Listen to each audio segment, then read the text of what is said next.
पास कितनी भी दौलत हो, तू कानून का गुलाम है, समझा? गुलाम।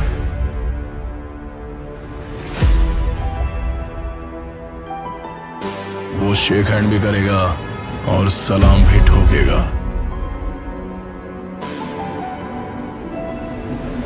उसने जिसे डंडा मार मार के गुंडा बनाया, पब्लिक ने उसको ताली बजा बजा के राजा बना डाला है।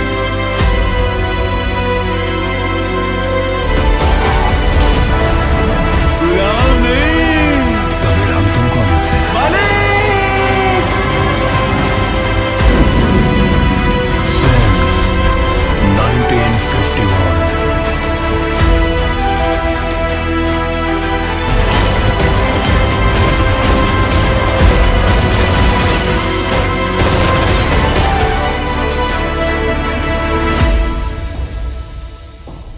कहीं ना कहीं रॉकी को यह एहसास हो गया था कि उसकी केजीएफ खतरे में, और केजीएफ से दुबई काफी अच्छे से मूवी रिलेट किया जाए, इसलिए इस गल्फ कंट्री को मूवी में रखा गया क्योंकि वहाँ के लोग बेहद सोना पसंद करते हैं।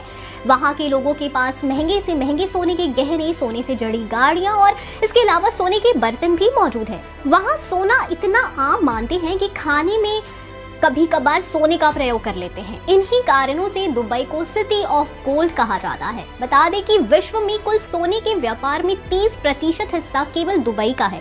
यहाँ प्रतिवर्ष 1200 से ज्यादा सोने का निर्यात किया जाता है। इसी कारण से वहाँ वर्तमान में 4000 से ज्यादा सोने के व्यापार पर आधारित कंपनी स्थित है।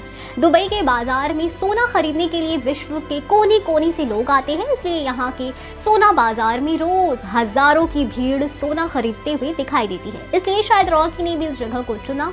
साथ ही दुबई में भारत एक बड़ी संख्या में निवास करते हैं। दुबई में रहने वाले एशिया लोगों में से 50% तो केवल भारतीय है, इसलिए दुबई में भारतीय निवेश भी ज्यादा है। इसी कारण से दुबई के सोना बाजार में सबसे ज्यादा खरीदार भारत से आते हैं।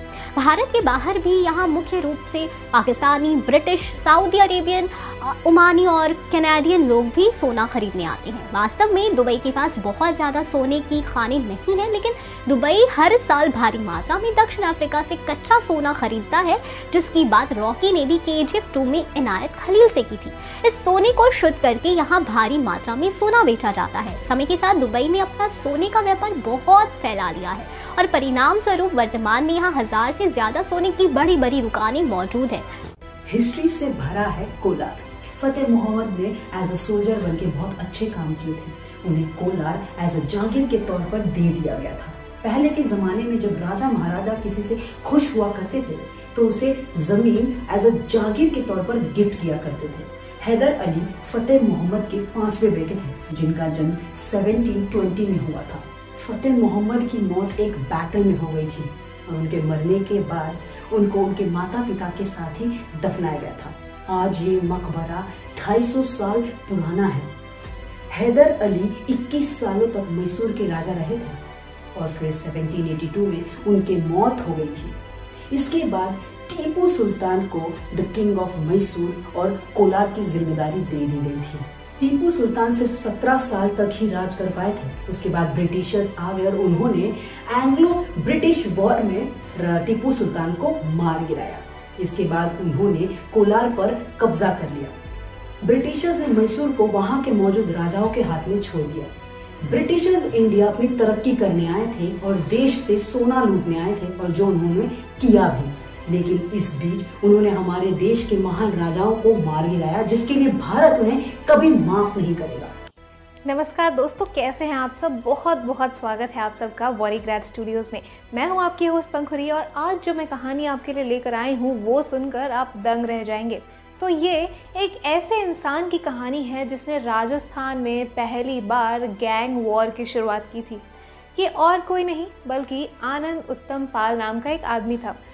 साल 2011 में उसने राजस्थान के बीकानेर में गोलीबारी करी, जिसमें 3 लोगों की जान चली गई और इसी मुकदमे के तहत उसे गिरफ्तार भी किया गया। जब कोर्ट में उसकी पेशी हुई उसके बाद पुलिस उसे वापस लेकर जा रही थी जेल में, रास्ते में उसने पुलिस वालों को मिठाइयाँ ऑफर की। पुलिस वालों ने वो खाया और उसमें नशे की दवाइयाँ मिली हुई थी। जैसे ही पुलिस वाले बेहोश हुए, आनंद के आदमी आकर उसे छुड़ाकर ले जाने की कोशिश करते हैं, लेकिन वहीं पर फिर गोलाबारी होती है और एक पुलिस वाले की जान भी चली जाती है। अब आनंद तो छूटकर भाग गया। कुछ सालों बाद ये खबर आती है कि वो दुबई में कहीं पर छुपा हुआ है, लेकिन उसी के एक रिश्तेदार ने पुलिस वालों को ये खबर दी कि वो बीकानेर में ही, राजस्थान में ही कहीं पर छुपा हुआ है। अब वो जिसके यहाँ छुपा हुआ था, पुलिस ने उस ठिकाने का पता लगाया और चारों तरफ से उस घर को घेर लिया। छत से, घर के आगे से, पीछे से, हर जगह से उस घर को घेरा गया और फिर पुलिस ने घर के अंदर एंट्री ली। खूब गोलीबारी हुई और इसमें आनंद का एनकाउंटर किया गया। आनंद की वहीं पर मौत हो गई। अब आनंद तो मर गया, लेकिन राजस्थान में आज तक लोग उसके नाम से खौफ खाते हैं, उसके नाम को सुनते ही कांपते हैं। अब ऐसा कहा जा रहा है कि KGF 3 की स्टोरी भी कुछ ऐसी ही होने वाली है, जिसमें खूब सारा एक्शन और ड्रामा होगा। तो दोस्तों, देखते रहिए कि आखिर KGF 3 हमारे लिए क्या लेकर आती है। 90 के दशक में कोयला माफियाओं के फलने फूलने का वक्त था। छोटे स्कूल कॉलेजों से पढ़कर निकले युवाओं के पास दो ही ऑप्शन थे। पहला, कोई खुद का काम धाम करना, जिसमें गाड़ी चलाना, गैराज खोलना मुख्य था। दूसरा काम था कोयले की दलाली करना, जिसमें हाथ तो काले होते ही है। इन्हीं सब के बीच वो पढ़े लिखे बेरोजगार युवा अपना भविष्य तलाश करते थे। जी हाँ, ऐसे ही एक कहानी हमारे जगदीश की भी है। थे तो वो पढ़ने लिखने में औसत, पर कॉलेज के दिनों में इनको एक ईसाई कन्या से प्रेम हो गया। कॉलेज खत्म होने के बाद इन्होंने पिता का बिजनेस, जो कि एक बुक स्टोर था, उसमें पिता का हाथ बटाना शुरू कर दिया। घर पर इन्होंने उस ईसाई समुदाय की कन्या से शादी की बात छेड़ी, पर घर वालों को ये बात बहुत ही नागवार गुजरी। पर जवानी का जोश जगदीश भाई साहब पर इतना हावी हो गया था कि उन्होंने ना आओ देखा ना ताओ देखा, जाकर कोर्ट मैरिज कर ली और उस फूल सी कुमारी मीरा को लेकर घर चले आए। घर वाले इस हादसे को कबूल नहीं कर पाए और जगदीश को घर से निकाल दिया। घर से निकलने के बाद उनके पास कमाई का जरिया खत्म हो गया। जगदीश ने सबसे आसान रास्ता चुना और एक गैंग को ज्वाइन कर लिया, पांड्या गैंग, जिनका मुख्य काम कोयले की दलाली और रंगदारी वसूली थी। जुर्म की दुनिया में उसके जो कदम पड़े वो रुकने का नाम ही नहीं लिए। उधर जुर्म की दुनिया में उसका कद बढ़ रहा था और इधर उसका परिवार। एक के बाद एक वो 3 बच्चों का बाप बन गया। जुर्म की दुनिया अगर रोमांस से भरी है ना, तो साथ में कानून का डर और दुश्मनों की भी कोई कमी नहीं है। कुछ दिनों बाद एक मर्डर केस में जगदीश को जेल हो गई। इसी मर्डर ने जगदीश को पांड्या गैंग में पहचान दिलवाई थी दोस्तों, और प्रदेश के हिस्ट्री शीटर में उसका नाम काफी मशहूर हो गया। ये मर्डर उन्होंने एक कोल व्यवसायी का किया था, जिसने रंगदारी देने से मना कर दिया था। जी हाँ, जेल में उसकी मुलाकात एक कुख्यात गैंगस्टर करीम से हुई। वहां पर करीम ने उसे छोटी मोटी रंगदारी के बदले खुद का गैंग बनाने की सलाह दी और समर्थन देने का वादा भी किया। उसकी दोस्ती जेल में काफी गहरी हो गई थी। बेल पर बाहर आने के बाद जगदीश ने अपना गैंग बना दिया। वो पांड्या गैंग के पैरेलल अपना गैंग चला रहा था और आदमियों और हथियारों की सप्लाई करीम कर रहा था। करीम का इलाका उत्तर प्रदेश में था और प्रदेश के दक्षिणी छोर पर वो जगदीश के सहारे अपना पांव पसार रहा था। करीम को राज्य सरकार के कुछ मंत्रियों का सपोर्ट था और इस वजह से वो अपने गैंग को और अपने गैर कानूनी धंधों को बेखौफ होकर चला रहा था। अब उसने राज्य के दक्षिणी छोर पर भी अपना खौफ फैलाना शुरू कर दिया। अब एक ही धंधे में 2 गैंग, जैसे एक म्यान में 2 तलवार रहना। दोनों ही गुटों में मनमुटाव और टकराव होता ही गया और एक दिन दोनों गुटों ने एक दूसरे के खिलाफ जंग का ऐलान कर दिया। जी हाँ, एक तरफ जगदीश का गुट, दूसरी तरफ पांड्या का गुट। शुरू में दोनों में छिटपुट लड़ाइयाँ होती थी। धीरे धीरे ये बड़े गैंग वार में बदल गई।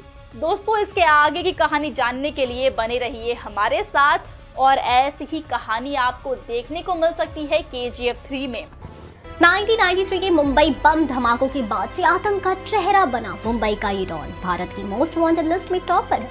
मुंबई की सबसे बड़ी आतंकी वारदात में 257 लोगों की मौत हुई थी और करीब 800 लोग घायल हुए थे, जिसका मास्टरमाइंड था अंडरवर्ल्ड डॉन दाऊद इब्राहिम। 1980 के और 90 के दशक में बॉम्बे अंडरवर्ल्ड के बेताज बादशाह रहे इस डॉन को भारत की पुलिस और कई एजेंसियां आज भी ढूंढ रही है। इसके पीछे इंटरपोल की पुलिस भी लगी हुई है। उसके खिलाफ रेड कॉर्नर नोटिस भी जारी किया जा चुका है। रेड नोटिस वही है जो देश से भागे हुए आपराधिक गतिविधियों में शामिल व्यक्ति के बारे में पता लगाने के लिए जारी किया जाता है।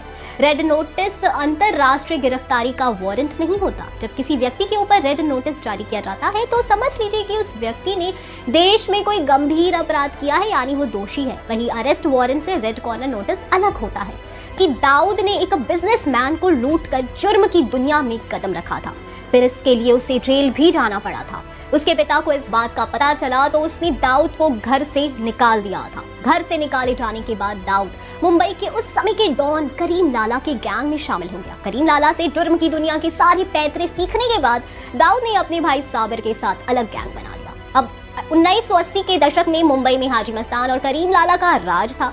दाऊद ने धीरे धीरे इन दोनों को पीछे छोड़ दिया। मीडिया ने उसके गैंग को नाम दिया डी कंपनी।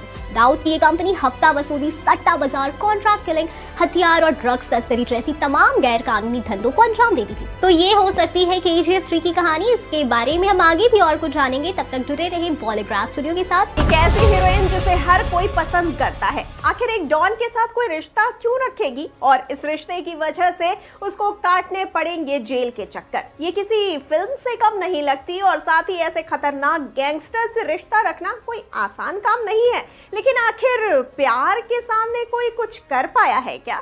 दोस्तों, वो कहते हैं ना कि प्यार कोई जाति, धर्म या रंग रूप नहीं देखता है। जब किसी आदमी को प्यार होता है तो उसे केवल वही इंसान अच्छा लगता है। अक्सर हमने फिल्मों में ऐसी कई प्रेम कहानियां देखी हैं जब एक लड़की को किसी क्रिमिनल नेचर के इंसान या किसी गैंगस्टर से प्यार हो गया। पर्दे पर इस तरह की स्टोरी देखने में बेहद ही अट्रैक्टिव लगती है, लेकिन रियल लाइफ में शायद ही कोई लड़की किसी गैंगस्टर या अंडरवर्ल्ड के साथ अपना नाम जोड़ना चाहे। हालांकि फिल्मी दुनिया सामान्य दुनिया से काफी अलग है। यहाँ पर अक्सर कलाकारों का बहुत बड़े नामों से कनेक्शन होता है। कभी कभी ये कलाकार अंडरवर्ल्ड से जुड़े कुछ लोगों से कॉन्टेक्ट में भी आ जाते हैं, लेकिन किसी एक्ट्रेस को गैंगस्टर से प्यार हो जाए, ये थोड़ा हैरान कर देने वाला है। हालांकि ऐसे कई एक्ट्रेसेस रह चुकी हैं जो रियल लाइफ गैंगस्टर के प्यार में पड़ी और इसके कारण कुछ अभिनेत्रियों को बाद में परेशानी भी झेलनी पड़ी।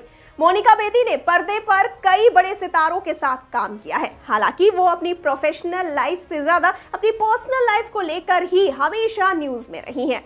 मोनिका बेदी का रिश्ता अंडरवर्ल्ड डॉन अबू सलेम के साथ रहा। अबू सलेम ने ये भी दावा किया था कि उनकी मोनिका बेदी से शादी हो चुकी है। हालांकि उन्होंने इसे कभी नहीं एक्सेप्ट किया। लेकिन मोनिका और अबू सलेम की मुलाकात 1998 में दुबई के एक शो में हुई थी, जिसके बाद उन दोनों में नजदीकियां बढ़ने लगी। कहा जाता था कि अबू सलेम मोनिका को फिल्म में कास्ट करने के लिए निर्माताओं और निर्देशकों को धमकी भी दिया करते थे। दोस्तों, हालांकि बाद में नकली पासपोर्ट का इस्तेमाल करके पुर्तगाल में एंटर करने के लिए मोनिका बेदी और अबू सलेम को हिरासत में ले लिया गया और मोनिका बेदी को भारत वापस भेज दिया गया था। इंडिया में भी मोनिका को जेल में एक लंबा वक्त बिताना पड़ा था, क्योंकि ऐसे गैंगस्टर से कनेक्शन एक बड़ी बात थी। तो दोस्तों, क्या लगता है आपको, क्या गैंगस्टर की कहानी ऐसी कोई हम देख सकते हैं क्या KGF 3 में? दोस्तों, ऐसी दिलचस्प और रियल घटनाओं को हम बड़े पर्दे पर देखते हैं ना, तो वो हमें कुछ अलग ही महसूस करवाती है। और रियल से रियल कहानी का ये सफर एक ऐसा जादू कर जाता है जो कि क्रिटिक्स से लेकर आम दर्शकों के दिल को छू जाता है। अब इसी के साथ दोस्तों, मैं श्रुति लेती हूँ आपसे इजाजत। तब तक के लिए आप हमारी वीडियो को कर दीजिए फटाफट से लाइक और शेयर। दोस्तों, ये एक गुड्डे की कहानी है तो, लेकिन ये कहानी हमें बताती है कि प्यार में कितनी ताकत है। प्यार साथ हो तो इंसान आसमान छू ले और अगर बिछड़ जाए तो धरती को भी नरक बना ले। ऐसा ही कुछ था पन्ना यादव के साथ। पन्ना यादव एक ड्राइवर था। पहले वो गांव में ठाकुरों की गाड़ी चलाता था, लेकिन अच्छे पैसे के लिए वो शहर आ गया। वहां उसे एक दरोगा ने काम पर रख लिया। पन्ना पूरे मन से अपना काम करता, लेकिन कुछ समय से दरोगा को लगने लगा कि पन्ना का दिमाग काम के अलावा और भी कहीं चल रहा है। दरोगा ने पन्ना के पीछे अपने कुछ लोग छोड़ दिए। उन्होंने एक दिन पन्ना और दरोगा की बेटी को साथ देख लिया। दरोगा गुस्से में घर आया। पहले तो उसने पन्ना को मारा और फिर उसे काम से निकाल दिया। पन्ना समझ चुका था कि उसके राज खुल चुके हैं।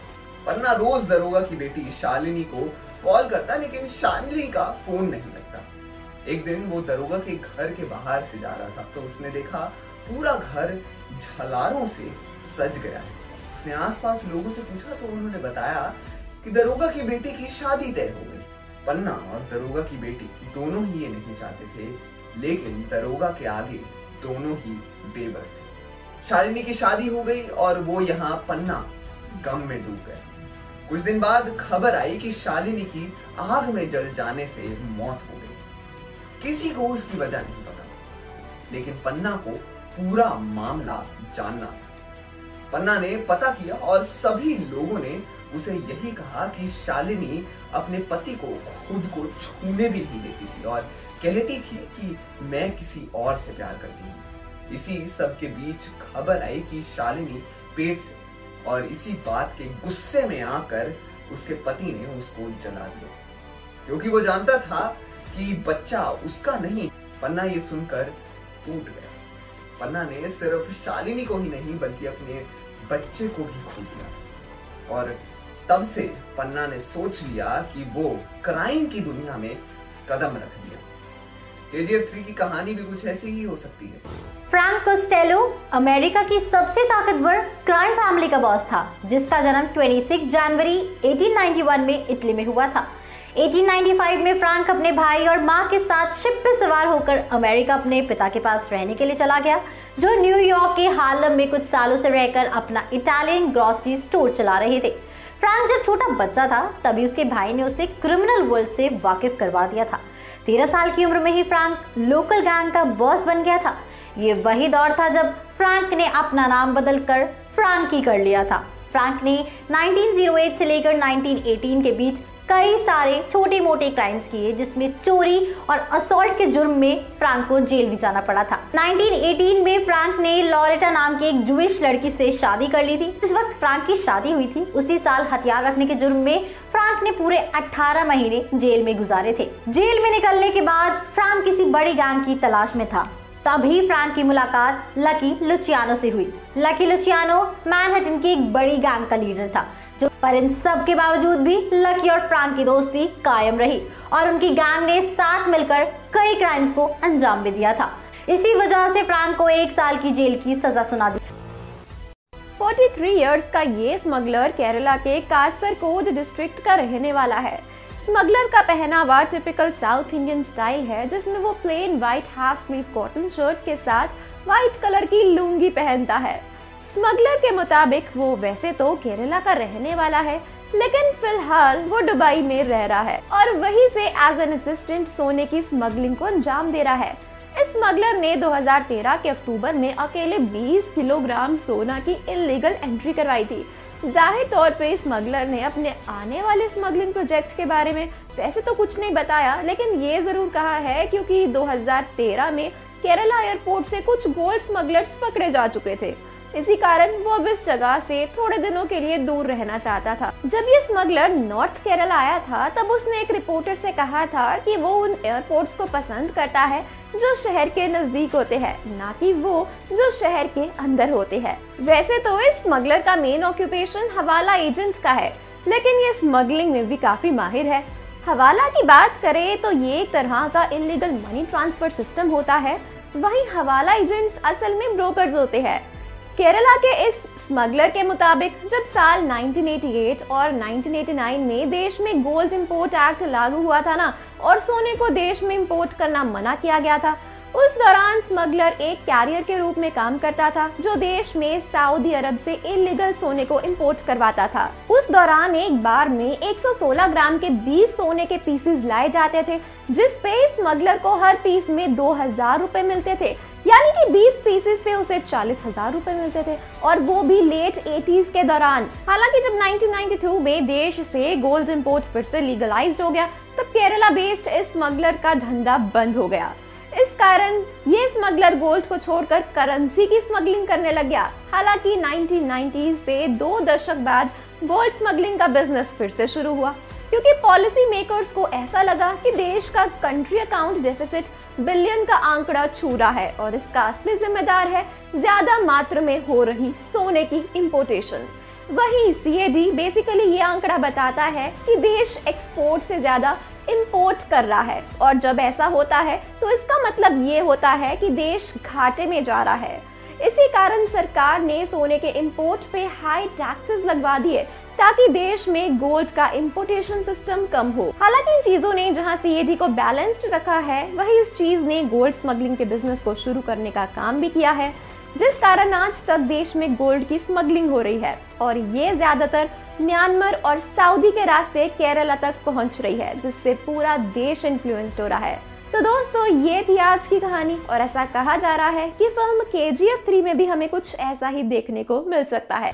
आज की ये कहानी एक ऐसे इंटरनेशनल ताइक्वांडो प्लेयर की है जिसने देश को कई सारे मेडल्स दिलाए, लेकिन कुछ परिस्थितियों ने उसे देश के खिलाफ ही खड़ा कर दिया। ये शख्स कोई और नहीं बल्कि अजय गुर्जर है। अजय जरा सी बातों पर गुस्सा कर जाता और अपना आपा खो बैठता। साल 2004 में एक छोटी सी बात पर उसकी एक आदमी से बहस हो गई और उसने उस आदमी पर चाकू से वार कर दिया, जिसके बाद अजय गुर्जर को जेल हो जाती है। जेल से निकलने के बाद अजय ने ताइक्वांडो छोड़ दिया और अपराध की दुनिया में मौजूद लोगों के साथ उठना बैठना शुरू कर दिया, जिसके बाद वो उस इलाके के लोगों से रंगदारी मांगना शुरू कर देता है। तो में दिल्ली, हरियाणा, उत्तर प्रदेश, राजस्थान, पंजाब में मर्डर की कोशिश, वसूली, धमकाना, आर्म्स एक्ट और भी ना जाने कई सारे अपराधों में शामिल पाया गया है। वो सिर्फ रंगदारी मांगने के लिए 10 से ज्यादा केसेस में शामिल है। इसी के चलते उसने हरियाणा के मिनिस्टर के भतीजे पर गोलियां चलाई थी, जिसके लिए साल 2018 में अजय गुर्जर को गिरफ्तार, जिसमें वो एक गैंगस्टर के साथ AK-47 हथियार को लाने की बात कर रहा था, जिससे वो अपनी विरोधी गैंग पर वार कर सके। और वो गैंगस्टर अजय गुर्जर को कुछ पुलिस वालों की सुपारी भी दे रहा था। इसी फोन कॉल को ट्रेस करते हुए 8 जनवरी 2022 को अजय गुर्जर को दिल्ली पुलिस गिरफ्तार कर लेती है। दिल्ली पुलिस ने इसी के चलते 5 पिस्तौल बरामद किए। लंदन डायमंड कॉर्पोरेशन जैसी बड़ी कंपनी और टाइट सिक्योरिटी में मारिया नाम की एक औरत बहुत सालों से एक अच्छी पोजीशन पर काम कर रही थी, पर फिर कुछ ही दिनों से उसे ऐसा लगता है कि मैनेजमेंट उसके खिलाफ कुछ साजिशें कर रहा है।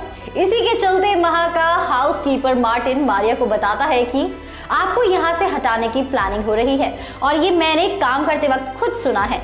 पर अगली सुबह मारिया और मार्टिन देखते हैं कि कंपनी में कैमरा सेट किए गए हैं और सिक्योरिटी बढ़ाई गई है। तब मार्टिन एक टाइम वॉच लेकर देखता है कि कितने टाइम में ये CCTV कैमरास चेंज होते हैं। फिर वो वहां से लॉकर रूम के फ्लोर पर जाता है। अब मार्टिन के पास टाइमिंग था, तो लॉकर के यहाँ का CCTV उस पर फोकस करने से पहले उसने फटाफट से खोला। फिर टाइम खत्म होते ही वो लॉकर के बाहर आता है और अगले दिन बवाल होता है। सबको पता चलता है कि लॉकर रूम के सारे हीरे गायब हो चुके हैं। इसलिए केविन मारिया से मिलकर पूछता है कि क्या ये सब तुम कर रही हो? मारिया ना कहती है और तभी केल्विन को फोन आता है कि मैनेजर की मौत हो गई है। इस बात से परेशान होकर मारिया वॉशरूम में जाकर रोती है। तब उसका ईयररिंग सिंक में गिरता है, पर सिंक खोलने पर उसे चमकीला पानी नजर आता है। दोस्तों, अब इसी तरह का वाकया KGF 3 में रॉकी भाई भी कर सकते हैं। मारिया और मार्टिन जैसे लोगों को मोहरा बनाकर डायमंड कंपनी को खाली करवा सकते हैं वो। अब देखते हैं कि इस फिल्म के मेकर्स हमारे लिए इस बार क्या कुछ खास, नया और अनोखा लेकर आने वाले हैं। KGF एक ऐसी फिल्म है जिसने इंडियन सिनेमा को एक नई राह दी। दरअसल ये कहानी सन 1981 की एक ऐसे काले धन के बादशाह की कहानी है जो कि इस धंधे में बहुत ही ऊंचा था। दरअसल इसका मेन किरदार एक लड़का होता है रॉकी, जो कि बहुत ही गरीब होता है और बचपन से ही काफ़ी सारे स्ट्रगल के साथ जीवन जीता है। उसके सपने बहुत बड़े होते हैं और अपने सपनों को साकार करने के लिए वो एक ऐसे दलदल में कूद जाता है जिसमें पैसे तो बहुत हैं, लेकिन जान की कोई कीमत नहीं है। आए दिन कोई ना कोई खतरा मंडराता रहता है, कोई ना कोई जान के पीछे पड़ा रहता है। अब आप सोच रहे होंगे कि मैं आपसे ये कहानी क्यों दोहरा रही हूँ, तो दरअसल बात यह है कि KGF के मेकर्स वापस से हमारे लिए KGF का एक सीक्वल लेकर आने वाले हैं। जी हाँ दोस्तों, तैयार हो जाइए रॉकी के सफ़र से फिर से जुड़ने के लिए। और इसी के साथ साथ इस कहानी में ऐसा दिखाया जा सकता है कि रॉकी एक बहुत ही गरीब बच्चा है जिसका जन्म एक नाबालिग लड़की के कोख से हुआ है। ये लड़की इसे जन्म देते ही छोड़ देती है और बचपन से ही ये अकेला रहता है, काफ़ी सारी कठिनाइयों का सामना करते हुए अपना जीवन जीता है। इसकी माँ की मौत इसे बेखौफ बना देती है और अपनी जीवन के हर कठिनाई का सामना करते हुए रॉकी अपनी लड़ाई में, अपनी जीवन की लड़ाई में अपनी जीत का परचम लहराता है। इसी के साथ ऐसा भी दिखाया जा सकता है, जैसा कि आपने मूवी में देखा कि रॉकी अपना पैसा तो काले तरीके से कमाता है, लेकिन वो अपने लोगों से बहुत प्यार करता है, उनके लिए बहुत कुछ करता है। तो इसी तरीके से जब रॉकी छोटा था तो वो मजदूरी का काम करता था। एक दिन काम करते करते वो एक शिव मंदिर में पहुंच जाता है और वहाँ पर उसे एक आदमी अपना यूनियन ज्वाइन करने का ऑफर देता है। अब ये यूनियन भरा होता है बहुत ही सारे शहर के नामी गिरामी लोगों से, पैसे वाले लोग, काफ़ी ज़्यादा पहुँच वाले लोग। रॉकी इस ऑर्गेनाइजेशन को ज्वाइन कर लेता है, लेकिन उसकी कठिनाइयाँ बढ़ती ही जाती हैं। एक बार शहर में दंगे फैलते हैं और इसमें रॉकी बहुत ही अहम किरदार निभाता है, जिसमें वो इस लड़ाई में शामिल होता है और कठिनाइयों के साथ जीत कर उभर कर बाहर आता है, जिसके बाद इस यूनियन की बहुत बड़ी ताकत रॉकी होता है और रॉकी ही इस यूनियन को चलाता है। अब जैसा कि मैंने आपसे कहा कि रॉकी अपने लोगों के लिए बहुत प्यार रखता है, तो वो अपने लोगों के बच्चों के लिए एक स्कूल ओपन करता है और यहाँ तक कि गरीब लोगों के बच्चे भी उस स्कूल में पढ़ सकते हैं, वो भी बिना किसी फीस के। जी हाँ, निःशुल्क। तो वो अपने लोगों के लिए बहुत ही अच्छा काम करता है, उसके सारे लोग उसे मसीहा मानते हैं। फिल्म में भी आप देखेंगे कि रॉकी किस तरीके से आउट ऑफ द वे जाकर अपने लोगों की मदद करता है। ये रॉकी भी कुछ इसी प्रकार का है और अपने लोगों के लिए अपनी जान भी दे सकता है। अब मूवी में आपने देखा कि रॉकी की तो मौत हो गई, वो इस दुनिया को छोड़कर चला गया, लेकिन उसके लोग आज भी उसे मसीहा मानते हैं। इस फिल्म में भी कुछ ऐसा ही हो सकता है, जहाँ पे हमें एक बच्चे के एक गैंगस्टर बनने की कहानी दिखाई जाएगी। अब देखते हैं कि मेकर्स इस मूवी में हमारे लिए क्या नया लेकर आते हैं और आप कितने एक्साइटेड हैं KGF 3 के लिए, हमें कमेंट सेक्शन में बताइए। अब ठाकुर के अंदर कुल 2 ठेके थे और वो दोनों को ही काफी अच्छे से संभाल रहा था और उसकी इनकम भी काफी तगड़ी हो गई थी, लेकिन अब भी उसकी नजर बाकी के बचे हुए 5 ठेकों पर थी, जिसपे उनका कोई हक नहीं था। उसने ये प्लान बनाया कि उन 5 ठेकों को कब्जे में लेने के लिए वो सरकार द्वारा लिखा हुआ एक फर्जी नोटिस बनवाएगा, जिसमें ये मेंशन होगा कि अगर वो ठेके के ओनर्स कुल 1 घंटे में वहां से रवाना नहीं हुए और कोई और धंधा शुरू नहीं किया तो उन लोगों को जेल की सजा होगी। वो जानता था कि उसके एरिया के जितने भी ठेके हैं वो सभी इल्लीगल प्रॉपर्टी पर बने हुए हैं और इसीलिए ये नोटिस पढ़कर ठेके के मालिक जरूर डर जाएंगे। और ऐसा ही हुआ और अगले 2 घंटे में ही सभी ठेके के ओनर्स अपना ठेका वहीं पर छोड़कर वहां से भाग गए। अब ठाकुर के अंडर अपने एरिया के सारे ठेके आ चुके थे और जिस किसी को भी शराब चाहिए होती वो सिर्फ ठाकुर को कंसल्ट करता था। और ठाकुर का अपने इलाके में रुतबा भी काफी ऊंचा हो गया। पहले लोग उसे सिर्फ ठाकुर बुलाते थे और अब उसे सब ठाकुर भाई कहकर पुकारा करते थे। धीरे धीरे उसने अपना नेटवर्क एक्सपैंड किया और मुंबई के सभी माफिया लोगों से कांटेक्ट बनाया। अब उसके पास भी काफी सारे बंदे थे जिन्हें भेजकर वो किसी का भी मर्डर करवा सकता था। उसे नाचने गाने का भी बहुत शौक था और बॉलीवुड फिल्म इंडस्ट्री उसे हमेशा से ही बहुत अट्रैक्ट करती थी। उसका फेवरेट एक्टर गोविंदा था और उसका बड़ा मन करता था गोविंदा को ऑन स्क्रीन डांस करते हुए देखने का। लेकिन एक दिन उसने ये डिसाइड किया कि वो गोविंदा को ऑफ स्क्रीन देखना चाहता है और उसने अपने बंदों को भिजवाकर गोविंदा को किडनैप करवाया और उसे अपने ठेके में अपने सामने नाचने को कहा। गोविंदा ने कुल 3 घंटे तक ठाकुर भाई के सामने नाच दिखाया, लेकिन उसके बाद वो बेहद थक गया और ठाकुर ने उसे वापस अपने घर छोड़ा। इसी तरह से ठाकुर की बदमाशियां बढ़ती गई और जैसे ही पुलिस को उसके बारे में पता चला उन्होंने ठाकुर भाई को पकड़ने की बहुत कोशिश की, लेकिन धीरे धीरे ठाकुर ने पुलिस वालों को भी अपने अंडर दबा लिया और अब पुलिस के ऊपर भी उसका ही दबदबा चलता था। उसने पूरे मुंबई के ठेकों को खाली करवा दिया और सभी ओनर्स को साइड करके अपना धंधा खोला। जब सभी ठेकों के मालिकों ने ये देखा कि पुलिस के तो बस की खुद कुछ नहीं है, तब उन्होंने चीजें अपने हाथों में ली और उन्होंने अपना एक ग्रुप बनाया और फैसला लिया कि वो ठाकुर भाई से अपने अपने ठेके वापस लेकर रहेंगे। लेकिन ऐसा कभी नहीं हो पाया और ठाकुर भाई की आखिरी सांस तक जिस किसी को भी मुंबई में दारू चाहिए होती थी वो सिर्फ उन्हीं के पास आता। तो दोस्तों, ये थी एक ऐसे गुंडे की कहानी जिसने पूरी मुंबई के अल्कोहल को अपने अंडर कर लिया था और कोई भी उसका कुछ नहीं उखाड़ पाया। KGF मूवी में भी रॉकी भाई ने इसी तरह पूरे इंडिया की गोल्ड माइंस को अपने अंडर कर रखा था और चाहे कितने भी लोगों ने ग्रुप बनाकर उस पर हमला करने की कोशिश की, लेकिन वो कभी कामयाब नहीं हो पाए। ऐसा पॉसिबल है कि आने वाली मूवी KGF पार्ट 3 में रॉकी भाई के साथ ऐसे ही किसी किरदार का पैर अप दिखाया जाए और उन दोनों की केमिस्ट्री को आगे बढ़ाते हुए रॉकी भाई गोल्ड माइंस के साथ साथ और भी महंगी और वैल्यूएबल चीजों की पोजीशन ले। वेल दोस्तों, आपको आज की ये कहानी कैसी लगी हमें कमेंट्स में जरूर बताइएगा। 2018 में इजरायली हीरा कारोबारी लेव लेविएव का बेटा और भाई अचानक डायमंड के स्मगलिंग केस में फंस गए थे। लेव लेविएव की डायमंड कंपनी LLD डायमंड्स जो कि पॉलिश डायमंड्स के मैन्युफैक्चरर और मार्केटर हैं, वो साल 2018 में डायमंड स्मगलिंग के केस में प्राइम सस्पेक्ट के रूप में सामने आई थी। लेव लेविएव का बेटा जेवलून उन 6 लोगों में से एक है जिसे स्मगलिंग के केस में मेन मुद्दा बनाया गया था। लेव लेविएव की कंपनी 2010 से $80 मिलियन के वर्थ के इलीगल डायमंड्स रशिया से इजराइल के बीच इंपोर्ट करवा रहे थे। सभी जानते हैं कि इजराइल पूरी दुनिया में हीरा काटने और पॉलिश करने का एक मेन सेंटर है। ऐसे में डायमंड का इलीगल इंपोर्टेशन होना कहीं ना कहीं एक्सपेक्टेड था। देखा जाए तो KGF 3 में रॉकी अब ज्यादा सोने की चाह में अपना रुख विदेश की ओर करेगा, जिसकी खबर लेव की ही तरह एक बड़े हीरा कारोबारी को लग सकती है। हीरा कारोबारी इंडिया में इन्वेस्टमेंट करने की बात देश की सरकार से कर सकता है, जिसके बदले में कारोबारी को कोलार गोल्ड माइन का 50% स्टेक या फिर शेयर चाहिए होगा। पर इन सब के बीच रॉकी नाम की एक बाधा आ सकती है, जिसके कब्जे में फिलहाल KGF है। सरकार जानती होगी कि रॉकी सीधे तरीके से KGF का आधा हिस्सा विदेशी हीरा कारोबारी को नहीं देगा। इसी कारण सरकार और कारोबारी मिलकर रॉकी को मारने का प्लान बना सकते हैं। दिल्ली में अपना आतंक फैला रहे टिल्लू ताजपुरिया का असली नाम सुनील मान ताजपुरिया है। टिल्लू की दिल्ली और हरियाणा में कई प्रॉपर्टीज भी हैं। टिल्लू मर्डर और वसूली जैसे और भी कई क्राइम्स को अब तक अंजाम दे चुका है। अपने कॉलेज के दौरान से ही टिल्लू और गैंगस्टर जितेंद्र गोगी काफी अच्छे दोस्त बन गए थे, लेकिन कॉलेज इलेक्शन को लेकर दोनों की दोस्ती के बीच दूरियां बढ़ने लग गई थी। कॉलेज में हो रहे स्टूडेंट इलेक्शन के दौरान गोगी और टिल्लू अलग अलग कैंडिडेट्स को सपोर्ट कर रहे थे, जिस कारण गोगी और टिल्लू के बीच अक्सर बहस हो जाती थी। गोगी पे फाइल हुआ पहला केस भी एक झगड़े को लेकर ही था। असल में 2008 में कॉलेज के बाहर गोगी की लड़ाई कॉलेज के दूसरे स्टूडेंट से हो गई थी, जिस कारण पुलिस ने गोगी के खिलाफ केस फाइल किया था, क्योंकि गोगी ने तब किसी की हत्या करने की कोशिश की थी। इसके बाद भी गोगी सुधरने के बदले दूसरे गैंगस्टर्स से जुड़ता चला गया। टिल्लू ताजपुरिया ने भी अपना हाथ लोकल गैंगस्टर्स से मिला लिया था। गोगी 2021 में टिल्लू तिहाड़ जेल में बंद था। उसी दौरान उसने गोगी की हत्या का प्लान बनाया। 21 सितंबर 2021 को गोगी की दिल्ली हाई कोर्ट में किसी आरोप को लेकर पेशी थी। दोस्तों अब देखते हैं कि इस फिल्म के मेकर्स हमारे लिए क्या कुछ खास नया और अनोखा लेकर आते हैं।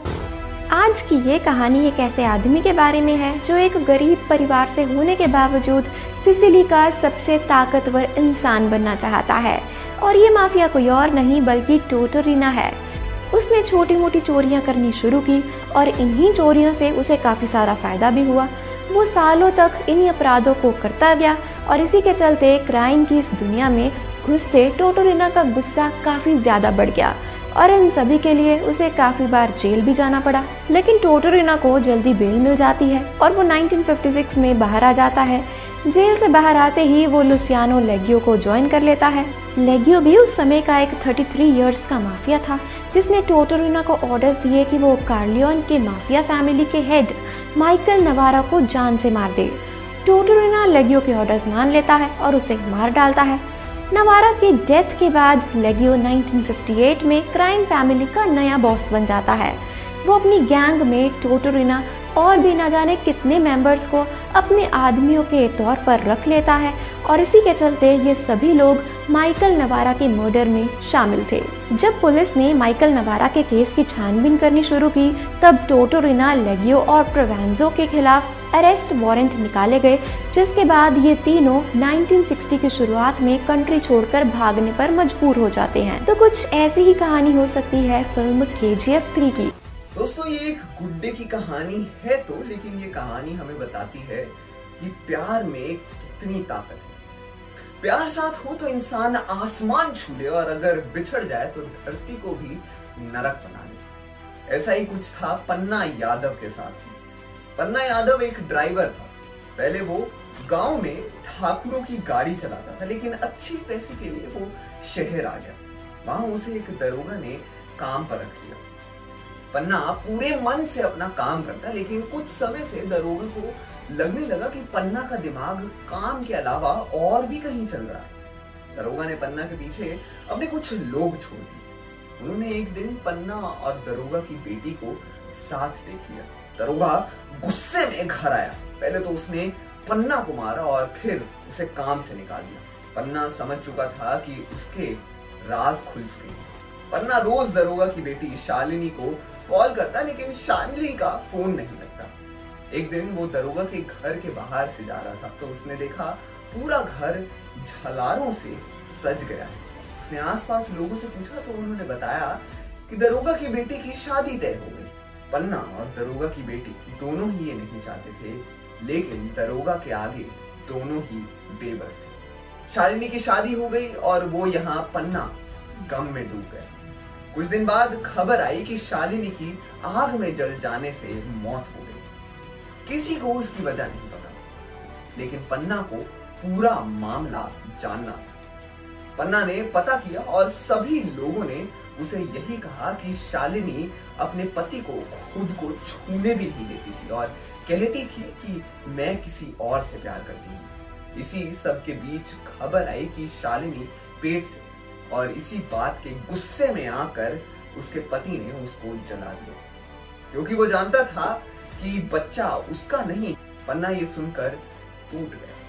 पन्ना ने सिर्फ शालिनी को ही नहीं बल्कि अपने बच्चे को भी खो दिया, और तब से पन्ना ने सोच लिया कि वो क्राइम की दुनिया में कदम रख दिया। आपने अपने जीवन में ये तो सुना होगा कि चूहे अनाज खा जाते हैं, जिससे अनाजों का काफी नुकसान होता है, पर क्या आपने कभी ये सुना है कि चूहों ने किसी के अरबों रुपए खा लिए हो? मुझे तो नहीं लगता, पर ऐसा सच में हुआ है। ये कहानी है दुनिया के एक ऐसे अमीर व्यक्ति की जिसके अरबों रुपए चूहे ने खा लिए। अमेरिका में पाब्लो एमियो एस्कोबार गैविरिया नाम का एक आदमी रहता था जो कोकीन का व्यापारी था। ये कारोबार गैर कानूनी था। 1989 में फोर्ब्स मैगजीन में पाब्लो दुनिया का 7वां सबसे अमीर व्यक्ति था। पाब्लो एक गरीब परिवार से था और वो 6 भाई बहनों में से एक था। पढ़ने के लिए फीस ना होने की वजह से उसे स्कूल से निकाल दिया गया था। एक दिन उसने कब्र के पत्थरों को चुरा कर उसे बेच दिया और यहीं से उसने अपराध की दुनिया में अपना कदम रखा। वो नकली लॉटरी की टिकटों को बेचता था, छोटे मोटे घोटाले करता था, यहाँ तक कि बैंक से निकलने वालों का पैसा भी लूट लेता था। फिर पाब्लो ने धीरे धीरे गैर कानूनी काम को करना शुरू कर दिया और इसी के साथ अपनी अलग पहचान बनाई। 1970 में उसने नशीली दवाओं का व्यापार करना शुरू कर दिया और पहले उसने मेडेलिन एग्जीक्यूटिव का अपहरण कर दिया और करीब $1 लाख की फिरौती मांगकर अमीर हो गया। उसने हर जगह अपने नेटवर्क्स बनाने स्टार्ट कर दिए और उनसे वो पैसा कमाता ही गया। अपना पावर और कंट्रोल बनाए रखने के लिए उसने वॉयलेंस और रिश्वतखोरी का इस्तेमाल भी किया। समय के साथ उसने इतिहास में सबसे खतरनाक और शक्तिशाली ड्रग लॉर्ड्स में से एक के रूप में आपराधिक प्रतिष्ठा बनाई। एस्कोबार ने अपने पैसे का उपयोग राजनेताओं, कानून प्रवर्तन यानी लॉ एनफोर्समेंट और सैन्य अधिकारियों को प्रभावित करने और भ्रष्ट करने के लिए भी किया था, जिससे उसे फ्री होकर काम करने की परमिशन मिल गई। वो बमबारी और हत्याओं जैसी अपनी क्रूर रणनीति के लिए भी जाना जाता था और उसे राष्ट्रीय सुरक्षा के लिए भी एक बड़ा खतरा माना जाने लगा। कोलंबिया सरकार और अमेरिका ड्रग एनफोर्समेंट एडमिनिस्ट्रेशन द्वारा उसे पकड़ने या मारने के कई प्रयासों के बावजूद वो कई वर्षों तक न्याय से बचता रहा। वो बहुत ही शातिर और रसूख वाला व्यक्ति बन चुका था, जिसकी वजह से उसे पकड़ना बहुत मुश्किल हो गया था। पर आखिरकार वो दिन आ गया था जब 1993 में उसे ट्रैक कर लिया गया और उसे मार दिया गया, जिससे ड्रग लॉर्ड के रूप में उसका शासन समाप्त हो गया। कहते हैं पाब्लो ने इतना रुपया कमाया था कि अरबों रुपए तो चूहे खा जाते हैं। एक बिजनेसमैन का फोर्ब्स लिस्ट में आना तो नॉर्मल है, पर एक ड्रग माफिया का आना थोड़ा मुश्किल है, जिसको पाब्लो ने आसान कर दिया था अपने कारनामों से, और वो दुनिया का सबसे अमीर और पावरफुल आदमी बन गया था। ऐसी ही अमीरी और ताकत की इच्छा रखने वाले माफिया की कहानी आपको KGF 3 में देखने को मिल सकती है। तो दोस्तों, आपका क्या कहना है इस वीडियो के बारे में? दोस्तों, जैसे कि आपने पिछली कहानी में देखा किस प्रकार हाजी मस्तान गालिब द्वारा दिए गए बैग को छुपा कर रखता है। हाजी मस्तान रेलवे स्टेशन के अंदर जैसे ही घुसता है, उसे थोड़ी ही दूर शेर खान किसी अन्य से हफ्ता वसूल कर रहा होता दिखाई देता है। हाजी मस्तान चुपचाप से अपनी जेब से पैसे निकालते हैं और शेर खान पठान को पैसे दे देता है। जब हाजी मस्तान खाना खा रहा होता है, तब उसकी नजर पड़ती है एक ट्रेन पर जो वापस लौट कर आई है। ये वही ट्रेन है जिस ट्रेन में गालिब आया करता था। हाजी मस्तान मन ही मन सोचता है कि काश उसे गालिब दोबारा से मिल जाए ताकि वो गालिब को उसका वो बैग लौटा सके। हाजी मस्तान ऐसा सोच ही रहा होता है कि उसकी नजर पड़ती है गालिब ट्रेन से उतर रहा है। गालिब को देख हाजी मस्तान अपना टिफिन वापस पैक करके रख देता है और हाजी मस्तान गालिब के पीछे पीछे भागता है। भागता हाजी मस्तान गालिब के नजदीक पहुंच जाता है और गालिब को कहता है, साहब आपका बैग मेरे पास रह गया था। गालिब उससे कहता है कि क्या वो बैग अब भी तुम्हारे पास है? तुमने उसे अभी तक खोलकर भी नहीं देखा?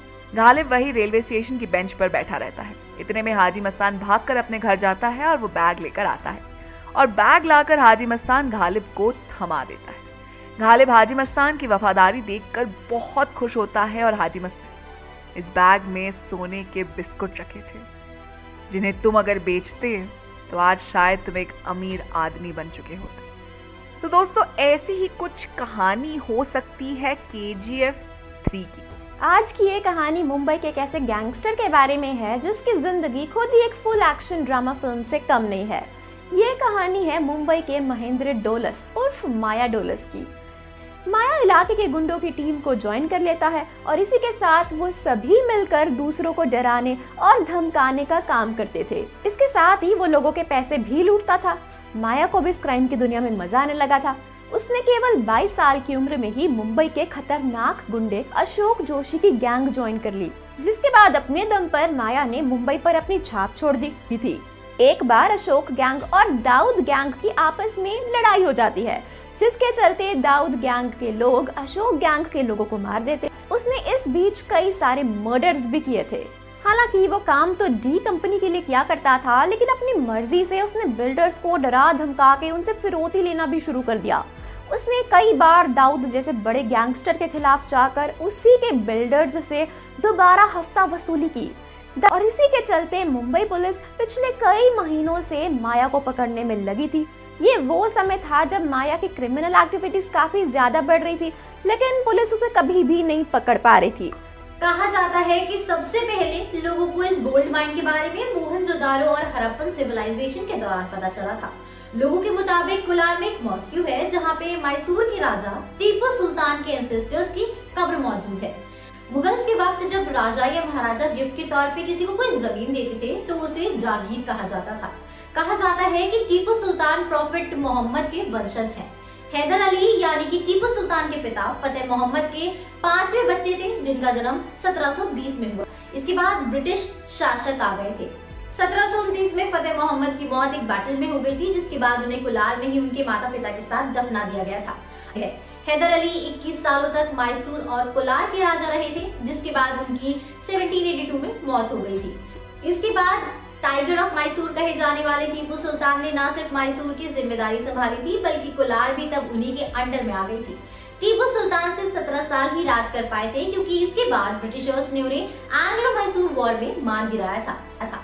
तब ब्रिटिशर्स ने मैसूर को वहां के राजा के हाथों में ही छोड़ दिया था। इसका कारण सिर्फ एक ही था और वो था सोना यानी कि गोल्ड। ब्रिटिशर्स इंडिया तरक्की करने और देश से सोना लूटने आए थे, जो उन्होंने किया भी, लेकिन इस बीच उन्होंने हमारे देश के कई महान लोगों को भी मार गिराया था, जिसके लिए भारत उन्हें कभी माफ नहीं कर सकता। तो दोस्तों आप समझ ही गए होंगे कि रॉकी की KGF सिर्फ सोने के कारण ही नहीं, बल्कि अपनी हिस्ट्री के कारण भी गोल्डन सिटी है। दोस्तों कहाँ है सोने की तस्करी करने वालों का नया हॉटस्पॉट? KGF के बाद मेघालय मिजोरम सीमा देश में सोने की तस्करी के लिए पसंदीदा मार्ग के रूप में उभर रही है। नेपाल और पश्चिम बंगाल की सीमाओं पर सावधानी बढ़ गई है, जो अतीत में गर्म स्थान थे। सूत्रों ने बताया कि पिछले 6 महीनों में अनुमानित 100 टन सोने की भारत में तस्करी की गई है और इसका 60% मेघालय मिजोरम सीमा के माध्यम से है। बाकी के 25-30% एयरलाइन मार्ग के माध्यम से लाया जाता है।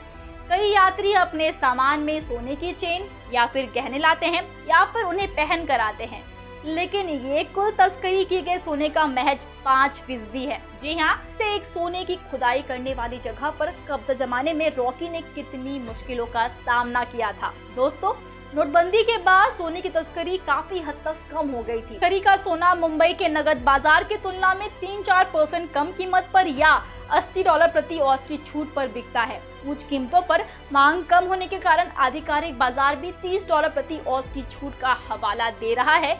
इस समय अंतर्राष्ट्रीय बाजार में सोने की कीमत करीब $1930 प्रति औंस है। एक्सपर्ट्स का ऐसी ही कहानी हो सकती है KGF 3 की।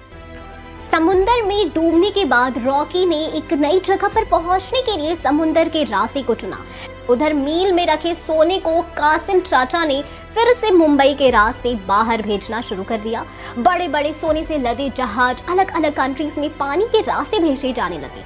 ऐसे होते 6 महीने बीत गए और वो 20 से 30 मंजिला इमारत ऐसे 2-3 इमारतों में तब्दील हो गई। मजदूरों को उनके अपने घर रहने को मिल गए, उनके बच्चे अच्छे अच्छे स्कूल्स में जाने लगे, लेकिन किसी ने भी मजदूरी करना नहीं छोड़ा। स्टाफ को बढ़ा दिया गया। लेकिन एक रोज अमेरिका की पुलिस को खबर मिली कि भारत से सोना अमेरिका और अमेरिका से सोना दुबई इल्लीगल तरीके से जा रहा है, जिसकी खबर अमेरिका की पुलिस ने रमिका को दी। और ये सुनते ही रमिका के दिमाग में पहला ख्याल रॉकी का आया, लेकिन उसने मन में सोचा वो तो पिछले 6-7 महीने पहले ही मर गया। रमिका ने अमेरिकन पुलिस को 2 दिन के लिए हाई अलर्ट करने को बोल दिया। साथ ही गोल्ड स्मगलिंग की खबर टीवी पर चलने लगी और साथ ही बड़ी बड़ी मैगजीन्स और न्यूज़पेपर में भी छपने शुरू हो गए। मैगजीन वालों ने गोल्ड मैन मोस्ट वांटेड एक और मॉन्स्टर्स के नाम से आर्टिकल छापने शुरू कर दिए। ये सभी आर्टिकल रॉकी को पढ़ने को मिल जाते, वो सब पढ़कर काफी खुश होता। एक आर्टिकल को बार बार पढ़ता। उधर अमेरिका में हुए हाई अलर्ट ने कासिम चाचा की मुसीबतें बढ़ा दी थी, क्योंकि सोने का इधर उधर जाना रुक गया था। लेकिन अमेरिका या किसी भी देश की पुलिस को रॉकी अभी तक नहीं मिला था। तो आपको क्या लगता है, कहाँ छुपा था रॉकी? किस जोड़ी ने मचाई धूम?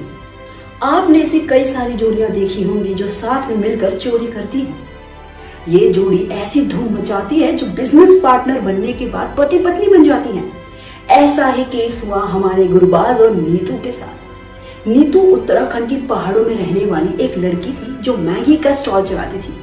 वो शाम को मैगी का स्टॉल चलाती और रात को कुछ और करती। नीतू की जिंदगी सिर्फ मैगी के स्टॉल तक नहीं थी, वो शाम को मास्क पहनकर लोगों का मसीहा बन जाती।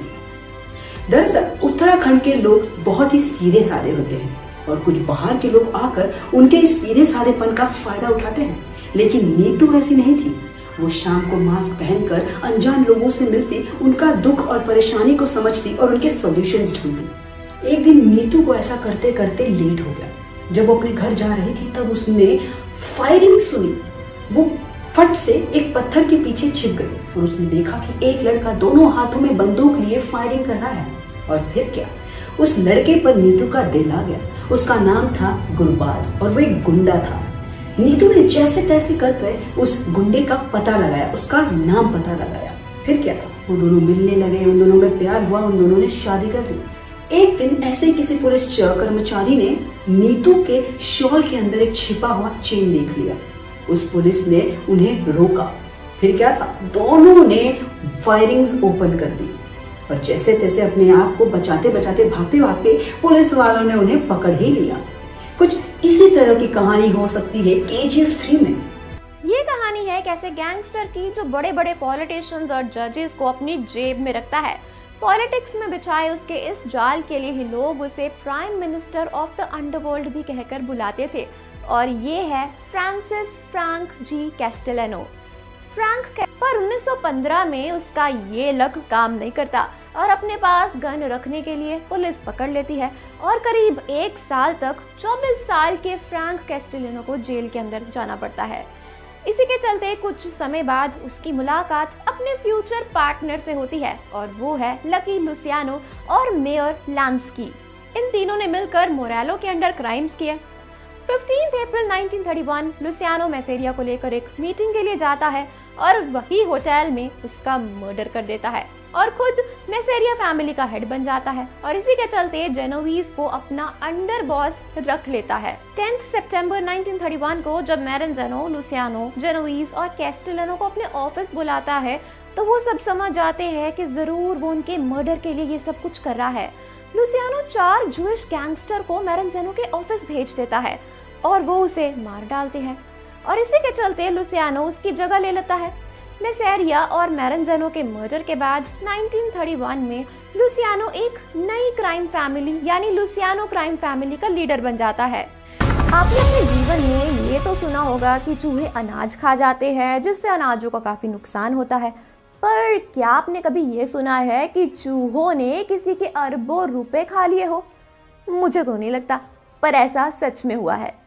ये कहानी है दुनिया के एक ऐसे अमीर व्यक्ति की जिसके अरबों रुपए चूहे ने खा लिए। अमेरिका में पाब्लो एस्कोबार गैविरिया नाम का एक आदमी रहता था जो कोकीन का व्यापारी था। ये कारोबार गैर कानूनी था। 1989 में फोर्ब्स मैगजीन में पाब्लो दुनिया का 7वां सबसे अमीर व्यक्ति था। पाब्लो एक गरीब परिवार से था और वो 6 भाई बहनों में से एक था। पढ़ने के लिए फीस ना होने की वजह से उसे स्कूल से निकाल दिया गया था।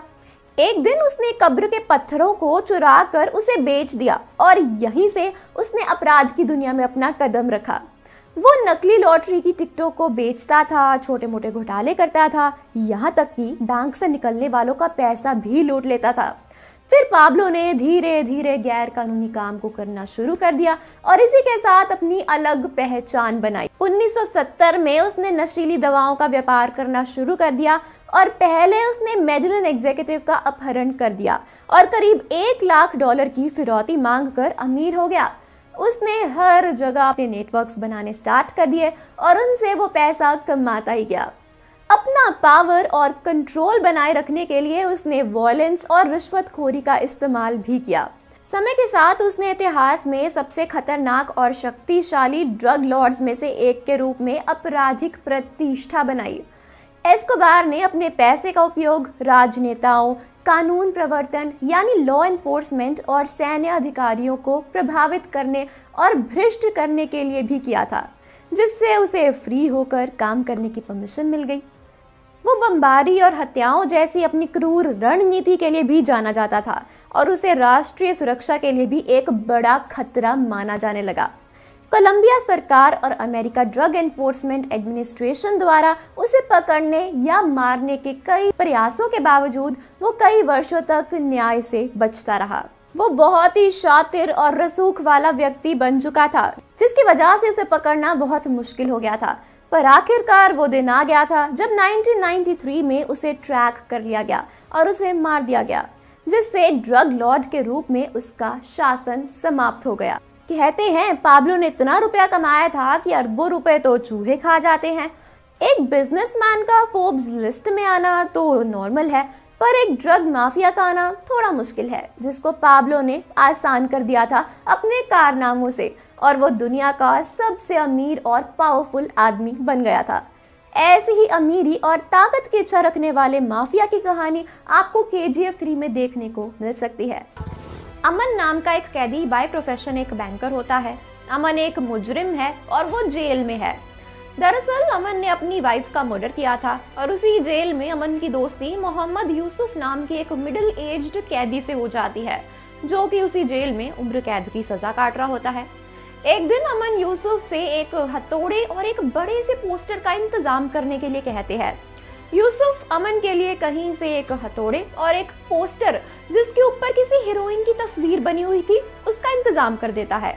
अमन उस पोस्टर को अपने सेल की दीवार पर टांग लेता है। अमन को जेल में दूसरे कैदियों के कपड़ों की लॉन्ड्री का काम दिया गया होता है। एक दिन जब अमन जेलर के ऑफिस के पास से गुजर रहा होता है तो वो देखता है कि जेलर किसी से बात कर रहा है और वो बहुत ही ज्यादा परेशान है।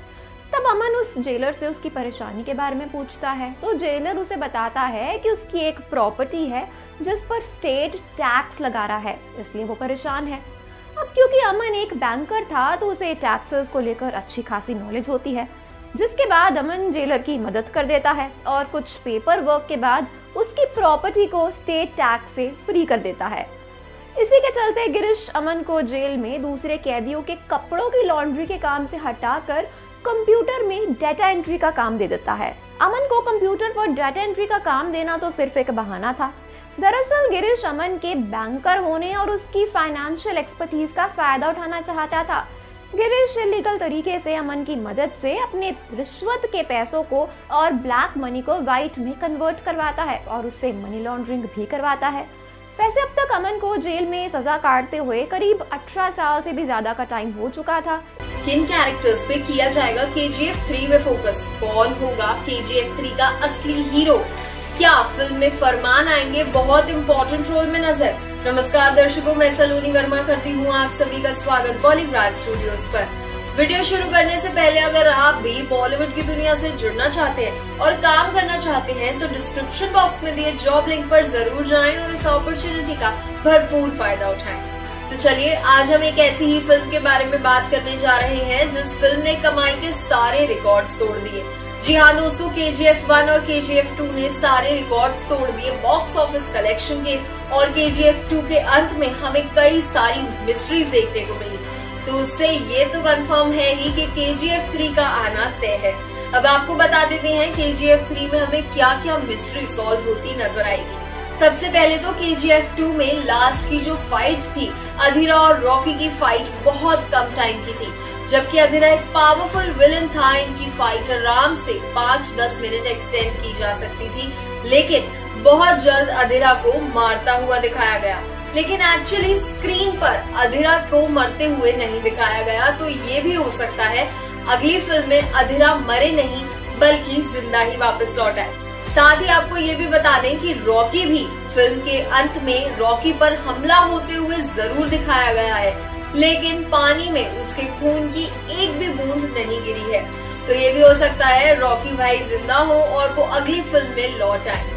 साथ ही आपको बता दें अगली फिल्म में फरमान का कैरेक्टर काफी ज्यादा छोटा था और इस वजह से हो सकता है फिल्म में इस बार मेन कैरेक्टर हो जाए फरमान का।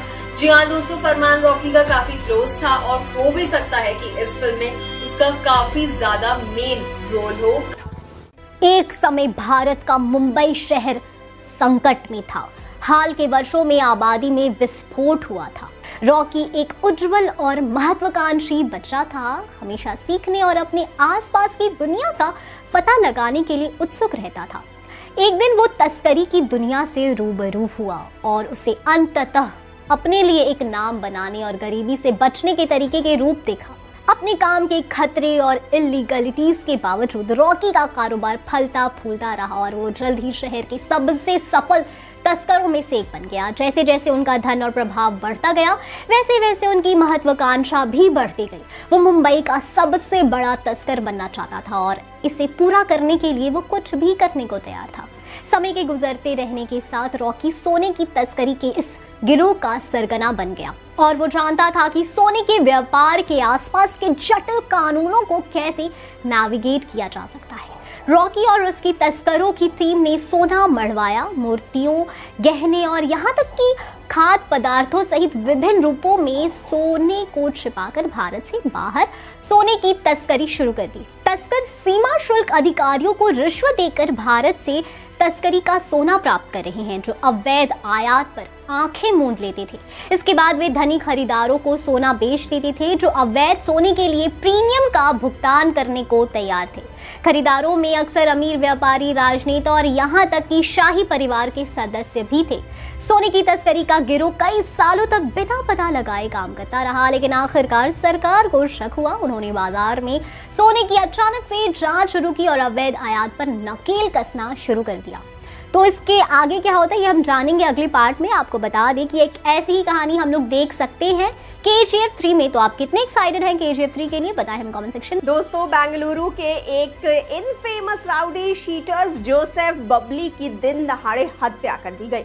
साइलेंट सुनील, जो अपने खुद के साथियों को बिना पता लगाए साइलेंटली अपने ऑपरेशंस को अंजाम देने के लिए फेमस है, उसने सन 2017 में अपने जीवन पर एक फिल्म का ट्रेलर भी रिलीज किया था जिसमें उन्होंने मेन लीड रोल भी किया। दोस्तों, रोहित का नाम ओंटे यानी ऊंट उसकी लंबी हाइट की वजह से रखा गया। वो सभी परेडों में सबसे लंबा आदमी है। एक सीनियर पुलिस ऑफिसर ने कहा कि अजीत केरल से है और इसीलिए उसका निकनेम मलयाली रखा गया। और राउडीज अपने नाम के साथ नया नाम जोड़ते हैं जो उनके जरिए ऑपरेटेड इलाके, उनके यूनिक फीचर्स या उनके जरिए किए जाने वाले बिजनेस के बेसिस पर ये होता है।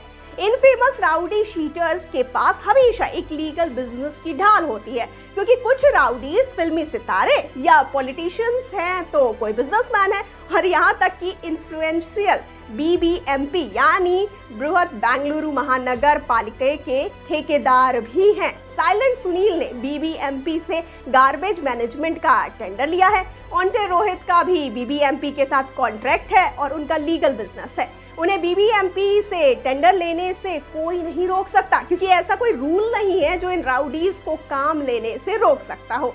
गुंडे अक्सर एक साथी के साथ कॉन्ट्रैक्ट करते हैं और प्राइवेट फाइनेंस इंस्टीट्यूशन शुरू करते हैं, पैसे उधार देते हैं, क्लबों में इन्वेस्ट करते हैं और पैसे पूरे इंटरेस्ट के साथ वसूल भी करते हैं। दोस्तों, बेंगलुरु के राउडीज जिस तरह से पहले के वक्त से बदल गए हैं ना, और देखें तो एक तरह से एजुकेटेड गुंडे हैं जिन्हें लीगल इलीगल दोनों तरह के बिजनेस की नॉलेज है। इसीलिए अब इलीगल बिजनेस खुलेआम ना करके उन्हें लीगल बिजनेस के पीछे छुपा कर करते हैं। तो कुछ ऐसा ही बदलाव या बेंगलुरु राउडीज जैसे गुंडे हमें केजीएफ चैप्टर 3 में देखने को मिल सकते हैं। दोस्तों, अमेरिका में माफिया का उदय गिरोह के जरिए अपराध तब शुरू हुआ जब इटली के कुछ गैंगस्टरों ने न्यूयॉर्क पहुंचकर एक गैंग बनाई और फिर वहां से शुरू हुआ माफिया गैंग वॉर और अपराध की वो कहानी जिसकी आग में वर्षों तक अमेरिका झुलसता रहा। दोस्तों, इन गिरोहों का कोई leader bosses of all boss कहलाया तो किसी को पब्लिक एनिमी नंबर 1 कहा गया। इनके खूनी वारदात से शहर हमेशा थर्राता ही रहा। इसे मुख्य तौर पर अल कपोन के नाम से जाना जाता है। न्यूयॉर्क के ब्रुकलिन में जन्मे कपोन ईयर 1925 से लेकर 1931 के बीच शिकागो का सबसे बड़ा डॉन यानी कि माफिया था। कपोन अपनी जवानी के दिनों में जेम्स स्ट्रीट बॉयज गिरोह में शामिल हो गया था, जहां उसकी मुलाकात जॉनी टोरियो से हुई। यही जॉनी बाद में अपराध जगत में उसका गुरु बना था। दोस्तों, जॉनी के साथ मिलकर कपोन शिकागो में अब शराब का धंधा करने लगा था। इस गैंग का मुख्य काम शराब का धंधा ही था। तब इस काम में काफी पैसा था और प्रतिद्वंदी भी बहुत थे। आए दिन यहाँ गैंग वॉर में लोगों की मौत होती रहती थी। इन्हीं सब के बीच वो कांड हुआ जिससे कपोन को पब्लिक एनिमी नंबर 1 का खिताब मिल गया। दोस्तों, कपोन अपने एक प्रतिद्वंदी को मारने के लिए बड़ा खेल खेल गया। इसके गिरोह के आदमी नकली पुलिस बनकर दुश्मन गिरोह में घुस गए और लाइन से खड़ा करके सबको मशीन गन से भून दिया। इन हत्याओं को सेंट वैलेंटाइन दिवस नरसंहार कहा गया। इसके साथ ही इस पर कई और हिंसाओं का भी आरोप है। बाद में टैक्स चोरी के आरोप में सजा हुई, छूट कर आया तो अपराध की दुनिया में रुचि हो गई थी। गिरते स्वास्थ्य के बीच 1947 में हार्ट अटैक से इसकी मृत्यु हो गई। स्मार्टनेस और माफिया हिटमैन के तौर पर यह जाना जाता है। इसे एक खूंखार डकैत के तौर पर भी याद किया जाता है जिसके पास रहम नाम की कोई चीज नहीं थी। ये एक ऐसा माफिया था जिसने आधुनिक बिजनेस में हाथ आजमाया था। ये शख्स जब अमेरिका के न्यूयॉर्क शहर पहुंचा तो 5 माफिया परिवारों में एक लुसियानो गैंग की स्थापना की, जो बाद में जोनोवस परिवार के नाम से जाना गया। लुसियानो को आधुनिक क्राइम का जनक माना जाता है। दोस्तों, इसने अपने तेज दिमाग से पूरी तरह से संगठित अपराध की शुरुआत की थी। उस समय इससे शक्तिशाली कोई गैंगस्टर नहीं था। किसी भी वारदात को इसकी जानकारी के बिना अंजाम नहीं दिया जाता था। तो दोस्तों, ये थी कहानी, लेकिन हो सकता है कि ये कहानी दोहराई जाए या इससे इंस्पायर्ड हो केजीएफ 3। हमने बात की थी तस्करी का गिरोह कई सालों तक बिना पता लगाए काम करता रहा, लेकिन आखिरकार सरकार को शक हुआ। उन्होंने बाजार में सोने की अचानक से जांच शुरू की और अवैध आयात पर नकेल कसना शुरू कर दिया। हालांकि रॉकी और उनकी टीम एक कदम आगे थे। उन्हें जांच के बारे में बताया जा चुका था और उन्होंने पहले से ही अपने कार्यों को दूसरे देशों में शिफ्ट करना शुरू कर दिया। जैसे जैसे रॉकी का साम्राज्य बढ़ता गया, उसने कई दुश्मन बना लिए और जल्द ही खुद को पुलिस और प्रतिद्वंदी गिरोह द्वारा लक्षित पाया। खतरे के बावजूद रॉकी ने पीछे हटने से इनकार कर दिया और अपने ऑपरेशन का विस्तार करना जारी रखा। आखिरकार उसे पुलिस ने पकड़ लिया और अपने अपराधों के लिए जेल भेज दिया, लेकिन सलाखों के पीछे भी वो शहर में एक किंवदंती बना रहा, जिसे एक निर्दयी और महत्वाकांक्षी तस्कर के रूप में याद किया जाता है। अंत में रॉकी की टीम को पकड़ लिया गया और उन पर मुकदमा चलाया गया। उन्हें सोने की तस्करी का दोषी ठहराया गया और लंबी जेल की सजा सुनाई गई। और इलीगल हथियार से लेकर गोल्ड तक किसी भी चीज को रॉकी सीमा पार करा सकता था। रॉकी सालों से इस व्यवसाय में है और उसने बहुत पैसा कमाया है, लेकिन उसे हमेशा सावधान रहना पड़ता है। लेकिन उसे पकड़े जाने का बिल्कुल डर भी नहीं है। पिछले कुछ वर्षों में उनके पास कई करीबी कॉल आए, जिससे उसे एहसास हुआ कि वो पकड़ा जा सकता है। एक संपर्क से एक गुप्त सूचना मिली कि गोल्ड की एक खेप जो पुलिस द्वारा रोकी जाने वाली है। रॉकी जानता था कि इससे उसके करियर का अंत हो सकता है। इसलिए उसने कठोर कदम उठाने का फैसला लिया। ऐसे ही दूसरे देशों में गोल्ड की स्मगलिंग होती गई। ऐसी ही कहानी KGF 3 में हो सकती है। दूसरे विश्व युद्ध के बाद स्विट्जरलैंड की एक कंपनी क्रिप्टोएट्री ने जासूसी के उपकरणों को बनाना और बेचना शुरू किया था। साल 2018 तक क्रिप्टोएट्री के जासूसी उपकरणों का इस्तेमाल दुनिया के 10 से ज्यादा देशों में किया जा रहा था, लेकिन धीरे धीरे जासूसी का काम डिजिटल तरीके से होने लगा। इसलिए CIA ने वर्ष 2018 में इस कंपनी को बेच दिया और अब नई कंपनी क्रिप्टो इंटरनेशनल ग्रुप का दावा है कि उनका किसी खुफिया एजेंसी से कोई संबंध नहीं है। वैसे ये संभव है कि CIA या दुनिया की कोई और खुफिया एजेंसी ऐसा ही कोई ऑपरेशन अभी भी चला रही हो और शायद कुछ वर्षों के बाद आपको इसकी खबर मिले। अमेरिका के अखबार दी वॉशिंगटन पोस्ट ने जर्मनी के एक मीडिया हाउस के साथ मिलकर इस मामले का खुलासा भी किया है और स्विट्जरलैंड की सरकार ने इस मामले की जांच शुरू कर दी है। CIA की इस जासूसी के कारण ही चीन की टेलीकम्युनिकेशन कंपनी को अमेरिका ने बैन कर दिया था। अमेरिका को डर है कि इस कंपनी के उपकरणों की मदद से चीन उसकी भी जासूसी कर सकता है। आपने देखा होगा कि दुनिया भर के राष्ट्र अध्यक्ष कड़ी सुरक्षा के बीच रहते हैं और अपनी सुरक्षा पर करोड़ों रुपए खर्च करते हैं, लेकिन क्या ये सभी लोग अपनी संपूर्ण सुरक्षा करने में भी सक्षम है? 50 वर्षों तक दुनिया के 120 देशों का सीक्रेट डेटा चोरी होता रहा। इस खबर के बाद ऐसा लगता है कि इन ताकतवर राजनेताओं की शारीरिक सुरक्षा के तो सारे इंतजाम किए जा सकते हैं, लेकिन इनके डेटा को सुरक्षित रखने की कोई गारंटी नहीं है। तो आपको क्या लगता है, क्या भारत और इसके गैंगस्टर की इंफॉर्मेशन भी CIA ऐसे ही लेती है? जानेंगे इसके अगले पार्ट में। वैसे आपको बता दें, ये हो सकती है KGF 3 की कहानी। क्यों रमिका डरती है रॉकी से, कैसे रॉकी के जिंदा होने का सच आएगा उसके सामने। हेलो गाइस, मैं Aparna Sinha and I hope you all are doing absolutely good, better and best. और हमें हमेशा बेस्ट ही रहना चाहिए। और आज एक बार फिर से मेरे हाथ लग चुकी है KGF 3 मूवी से जुड़ी कई सारी इंटरेस्टिंग बातें। तो बस देर किस बात की, चलिए शुरू करते हैं आज का वीडियो। डर हमारी लाइफ में एक ऐसी कमजोरी होता है जो हमारे सारे बनते काम बिगाड़ कर एक पल में रख देता है, क्योंकि डर से इंसान का दिमाग काम करना बंद कर देता है, जिससे हो जाता है वो इंसान कमजोर और उसकी इसी कमजोरी का लोग उठाने लगते हैं फायदा, जिसे पड़ने लगता है उस डरे हुए इंसान की जिंदगी में फर्क। हम इस बार डर की एक ऐसी कहानी आपके सामने लाने वाले हैं जिसे सुनकर आप रह जाएंगे दंग। वो कहानी होती है और किसी की नहीं बल्कि KGF 3 की विलेन रमिका सेन की, जिसको अब मूवी की स्टोरी में लगने वाला है डर, जो कि होता है और किसी का नहीं बल्कि रॉकी के वापस आ जाने का डर, क्योंकि उस मिसाइल अटैक के तुरंत बाद से ही वो अपनी टीम से करा रही होती है एक सर्च ऑपरेशन, जिसका मकसद ये होता है कि उसको मिल जाएगा रॉकी के मरने का सबूत। लेकिन दोस्तों, वो बॉडी जब उसको नहीं मिलती है तो वो हो जाती है रमिका सेन की हवा टाइट। तब ये बिल्कुल श्योर हो जाता है कि रॉकी मरा नहीं होता है, जिसके कारण से उड़ जाती है मैडम की रातों की नींद, क्योंकि रॉकी का बचे रहना इस बात का सबूत है कि उसकी मदद जरूर किसी बाहर के ही इंसान ने करी होगी, जो रमिका को बहुत अच्छे से जानता भी होगा और उसको रमिका के प्लान के बारे में पहले से ही पता होगा। इस बात को सोचकर रमिका अब यही अंदाजा लगाती है कि क्या होगा उसका जब आएगा रॉकी उसके सामने। लेकिन आपको तो पता ही होता है कि रॉकी अब जल्दबाजी में काम करने वालों में से नहीं रहा, क्योंकि उसका प्लान है इस बार थोड़ा हटके, जिसको वो इम्प्लीमेंट भी करेगा तो ऐसे तरीके से करेगा जिससे रमिका को लग नहीं पाएगी जरा सी भी भनक और रॉकी का प्लान हो जाएगा शुरू। रॉकी के मूवी में लीप लेने से ये बात साफ जाहिर होती है कि वो अब कराएगा अपने दुश्मन को वेट, और अब वो अटैक भी तभी करेगा जब हो जाएगा उसका वो एक काम पूरा। एक तरफ रमिका है जिन्होंने करा ली है अपनी सिक्योरिटी टाइट, और दूसरी तरफ आ गया है रॉकी भेस बदल कर इंडिया। अब क्या होगा रमिका का, ये तो वक्त आने पर ही पता चलेगा, क्योंकि इस बार रॉकी अकेला बिल्कुल भी नहीं, क्योंकि बन जाएगा वो इस बार 100 गुना और ताकतवर और कर देगा सफाया रमिका का।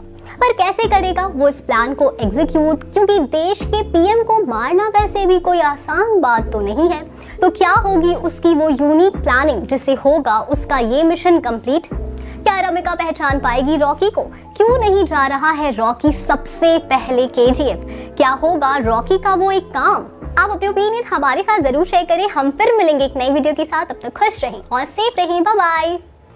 अमेरिका हमेशा से ही एक शक्तिशाली देश रहा है। यहाँ के लोग और टेक्नोलॉजी भी ना हमेशा से काफी एडवांस रही है। पर कहते हैं ना, एक सिक्के के दो पहलू होते हैं। तो अमेरिका भी एक तरफ तो अपने पड़ोसी देश से हर चीज में आगे था और ताकतवर भी, वहीं दूसरी तरफ अमेरिका में ना जुर्म की एक अलग ही दुनिया बन रही थी। वो वक्त था 1980 का, जब अमेरिका और अन्य देश द टेफ्लॉन डॉन के नाम से ना कांप उठते थे। जॉन गॉटी, जिसे द टेफ्लॉन डॉन के नाम से भी जाना जाता है, एक अमेरिकी डकैत और न्यूयॉर्क शहर में गैम्बिनो अपराध का बॉस था। उसका जन्म 1940 में ब्रॉन्क्स में हुआ था। उसने पहले तो एक सड़क गिरोह के सदस्य के रूप में अपना आपराधिक करियर शुरू किया और बाद में संगठित अपराध में शामिल हो गया। गैम्बिनो अपराध के माध्यम से ना गॉटी तेजी से ऊपर उठा और 1980 के दशक तक ना वो बॉस बन गया। वो अपने तेज तर्रार व्यक्तित्व के लिए जाना जाता था और उसे ना अक्सर महंगे सूट और गहने पहने देखा जाता था। उसे दृढ़ विश्वास से बचने की ना उसकी क्षमता के लिए भी जाना जाता था, जिससे उसे द टेफ्लॉन डॉन उपनाम मिला। गॉटी, जो विभिन्न अवैध गतिविधियों में शामिल था, जिसमें जबरन वसूली, लोन शार्किंग और मादक पदार्थों की तस्करी शामिल थी, वो अपनी हिंसक राजनीति के लिए भी जाना जाता था और ऐसा कहा जाता है कि उसको प्रतिद्वंदी गैंगस्टरों और मुखबिरों की ना कई हत्याओं का आदेश दिया था। ये ध्यान रखना महत्वपूर्ण है कि गॉटी की कहानी, साथ ही अन्य गैंगस्टरों की कहानी को ना अक्सर लोकप्रिय मीडिया में ना रोमांटिक या फिर काल्पनिक तरीके से चित्रित किया जाता है, लेकिन वास्तव में उनका जीवन हिंसा और अपराध से ही भरा हुआ होता है। अपनी आपराधिक गतिविधियों के अलावा जॉन गॉटी को उसकी सार्वजनिक छवि यानी कि पब्लिक इमेज और जिस तरह से उसको सेलिब्रिटी का दर्जा दिया गया ना, उसके लिए भी जाना गया। वो अक्सर अपने परिवार और सहयोगियों के साथ ना आराम से घूमते हुए दिख जाता था, जैसे उसने कोई क्राइम किया ही नहीं है। वो अपनी आकर्षक अलमारी और महंगे गहनों के लिए भी काफी फेमस था। दुनिया में अपनी एक इमेज और लाख पहचान होने के बावजूद भी फाइनली वो दिन भी आया जब अमेरिका की पुलिस ने 1992 में गॉटी की गिरफ्तारी की और दोषी ठहराया। अमेरिकन पुलिस ने वो सारे सबूत इकट्ठा कर लिए थे जिसके बाद गॉटी का बचना ना इम्पॉसिबल था, और ऐसा ही हुआ भी। गॉटी को सजा मिली और अंत में गैम्बिनो अपराध का ना पतन हो गया और इसके कई सदस्यों को गिरफ्तार कर लिया गया या फिर मार दिया गया। FBI और अन्य कानून प्रवर्तन एजेंसियां ना संगठन को कमजोर करने और इसके कई सदस्यों को न्याय के कटघरे में लाने में सफल रही। अमेरिका का लॉ ना बहुत ही पावरफुल रहा और यहाँ पर एक बार अगर पुलिस के हाथ पड़ गए तो मतलब फांसी पर चढ़ना। अमेरिका जैसा देश जो उनके खिलाफ बहुत सख्त है, एक सुराग और काम खत्म। ऐसा सिस्टम ना हर देश में होना चाहिए। वैसे आपको तो पता ही होगा कि KGF 3 आने वाली है, तो उसमें आपको ऐसे ही किसी गैंगस्टर की कहानी देखने को मिल सकती है। कहा जाता है कि सबसे पहले लोगों को इस गोल्ड माइन के बारे में मोहनजोदारो और हड़प्पन सिविलाइजेशन के दौरान पता चला था। लोगों के मुताबिक कोलार में एक मॉस्क्यू है जहाँ पे मैसूर के राजा टीपू सुल्तान के एंसेस्टर्स की कब्र मौजूद है। मुगल्स के वक्त जब राजा या महाराजा गिफ्ट के तौर पे किसी को कोई जमीन देते थे तो उसे जागीर कहा जाता था। कहा जाता है कि टीपू सुल्तान प्रॉफिट मोहम्मद के वंशज हैं। हैदर अली यानी कि टीपू सुल्तान के पिता फतेह मोहम्मद के 5वें बच्चे थे जिनका जन्म 1720 में हुआ। इसके बाद ब्रिटिश शासक आ गए थे। 1729 में फतेह मोहम्मद की मौत एक बैटल में हो गई थी, जिसके बाद उन्हें कोलार में ही उनके माता पिता के साथ दफना दिया गया था। हैदर अली 21 सालों तक मैसूर और कोलार के राजा रहे थे, जिसके बाद उनकी 1782 में मौत हो गई थी। इसके बाद टाइगर ऑफ मैसूर कहे जाने वाले टीपू सुल्तान ने न सिर्फ मैसूर की जिम्मेदारी संभाली थी बल्कि कोलार भी तब उन्हीं के अंडर में आ गई थी। टीपू सुल्तान सिर्फ 17 साल ही राज कर पाए थे क्योंकि इसके बाद ब्रिटिशर्स ने उन्हें एंग्लो मैसूर वॉर में मार गिराया था। तब ब्रिटिशर्स ने मैसूर को वहां के राजा के हाथों में ही छोड़ दिया था। इसका कारण सिर्फ एक ही था और वो था सोना यानी कि गोल्ड। ब्रिटिशर्स इंडिया तरक्की करने और देश से सोना लूटने आए थे, जो उन्होंने किया भी, लेकिन इस बीच उन्होंने हमारे देश के कई महान लोगों को भी मार गिराया था, जिसके लिए भारत उन्हें कभी माफ नहीं कर सकता। तो दोस्तों आप समझ ही गए होंगे कि रॉकी की KGF सिर्फ सोने के कारण ही नहीं बल्कि अपनी हिस्ट्री के कारण भी गोल्डन सिटी है। रॉकी की आगे की कहानी, कौन होगा वो शख्स। हेलो दोस्तों, आप सभी का स्वागत है बॉलीग्राड स्टूडियोज में। जिंदगी में कई बार हम सबको एक जगह पहुंचने के लिए काफी लोगों से लड़ना पड़ता है। हमारे सपने, हमारी एस्पिरेशंस हमको उन रास्तों पर अकेले चलना भी सिखा देती है। लाइफ में हमें किसी न किसी मोड़ पर कुछ ऐसे अनजान शख्स मिल जाते हैं जो हमको उन मंजिलों के असली मायने समझा देते हैं। अब बात करी जाए KGF 3 की रूमर्ड स्टोरी की, तो उसमें ये दिखाया गया है कि कैसे रॉकी इंडिया में वापसी करता है और कैसे वो अपने KGF के सपने को पूरा करता है। इन्हीं रास्तों में रॉकी को कुछ ऐसे लोग भी मिलते हैं जिनके कारण रॉकी हार कर भी जीत जाता है। ऐसे लोगों को पाकर रॉकी को ऐसा लगता है जैसे उसको नहीं, उन्हीं लोगों में KGF का खजाना मिल गया। वो लोग और कोई नहीं बल्कि रॉकी से सबमरीन हादसे के दौरान मिलते हैं। वही लोग होते हैं जिन्होंने रॉकी को उस रात मिसाइल अटैक से बचाया होता है। रॉकी को जब उस हादसे के बाद होश नहीं आ रहा होता है, तब वही लोग हैं जिन्होंने रॉकी को एक नया जीवन दान दिया होता है। स्टोरी के पार्ट को सुनकर यही लग रहा होगा आपको कि शायद अब रॉकी अकेला नहीं है इस जंग में, क्योंकि देखा जाए तो पहले आए हुए सारे पार्ट्स में रॉकी अकेला ही अपने सारे दुश्मनों से बदला ले लेता है और ऐसे बदले की ऑडियंस को उन सीन्स को देखकर एक अलग ही खुशी होती है। बट अब आने वाले पार्ट्स यानी पार्ट 3 से ही रॉकी की गैंग बननी शुरू होगी। जैसे मार्वल्स में हम सभी देख ही चुके हैं कि एक टीम के सभी लोग कैसे उस टीम में जुड़कर अपने सारे मिशंस कंप्लीट करते थे, ठीक बिल्कुल वैसे ही KGF 3 से रॉकी के रॉकर्स अब जुड़ने वाले हैं रॉकी से, जिस फिल्म का मजा अब होगा दुगना।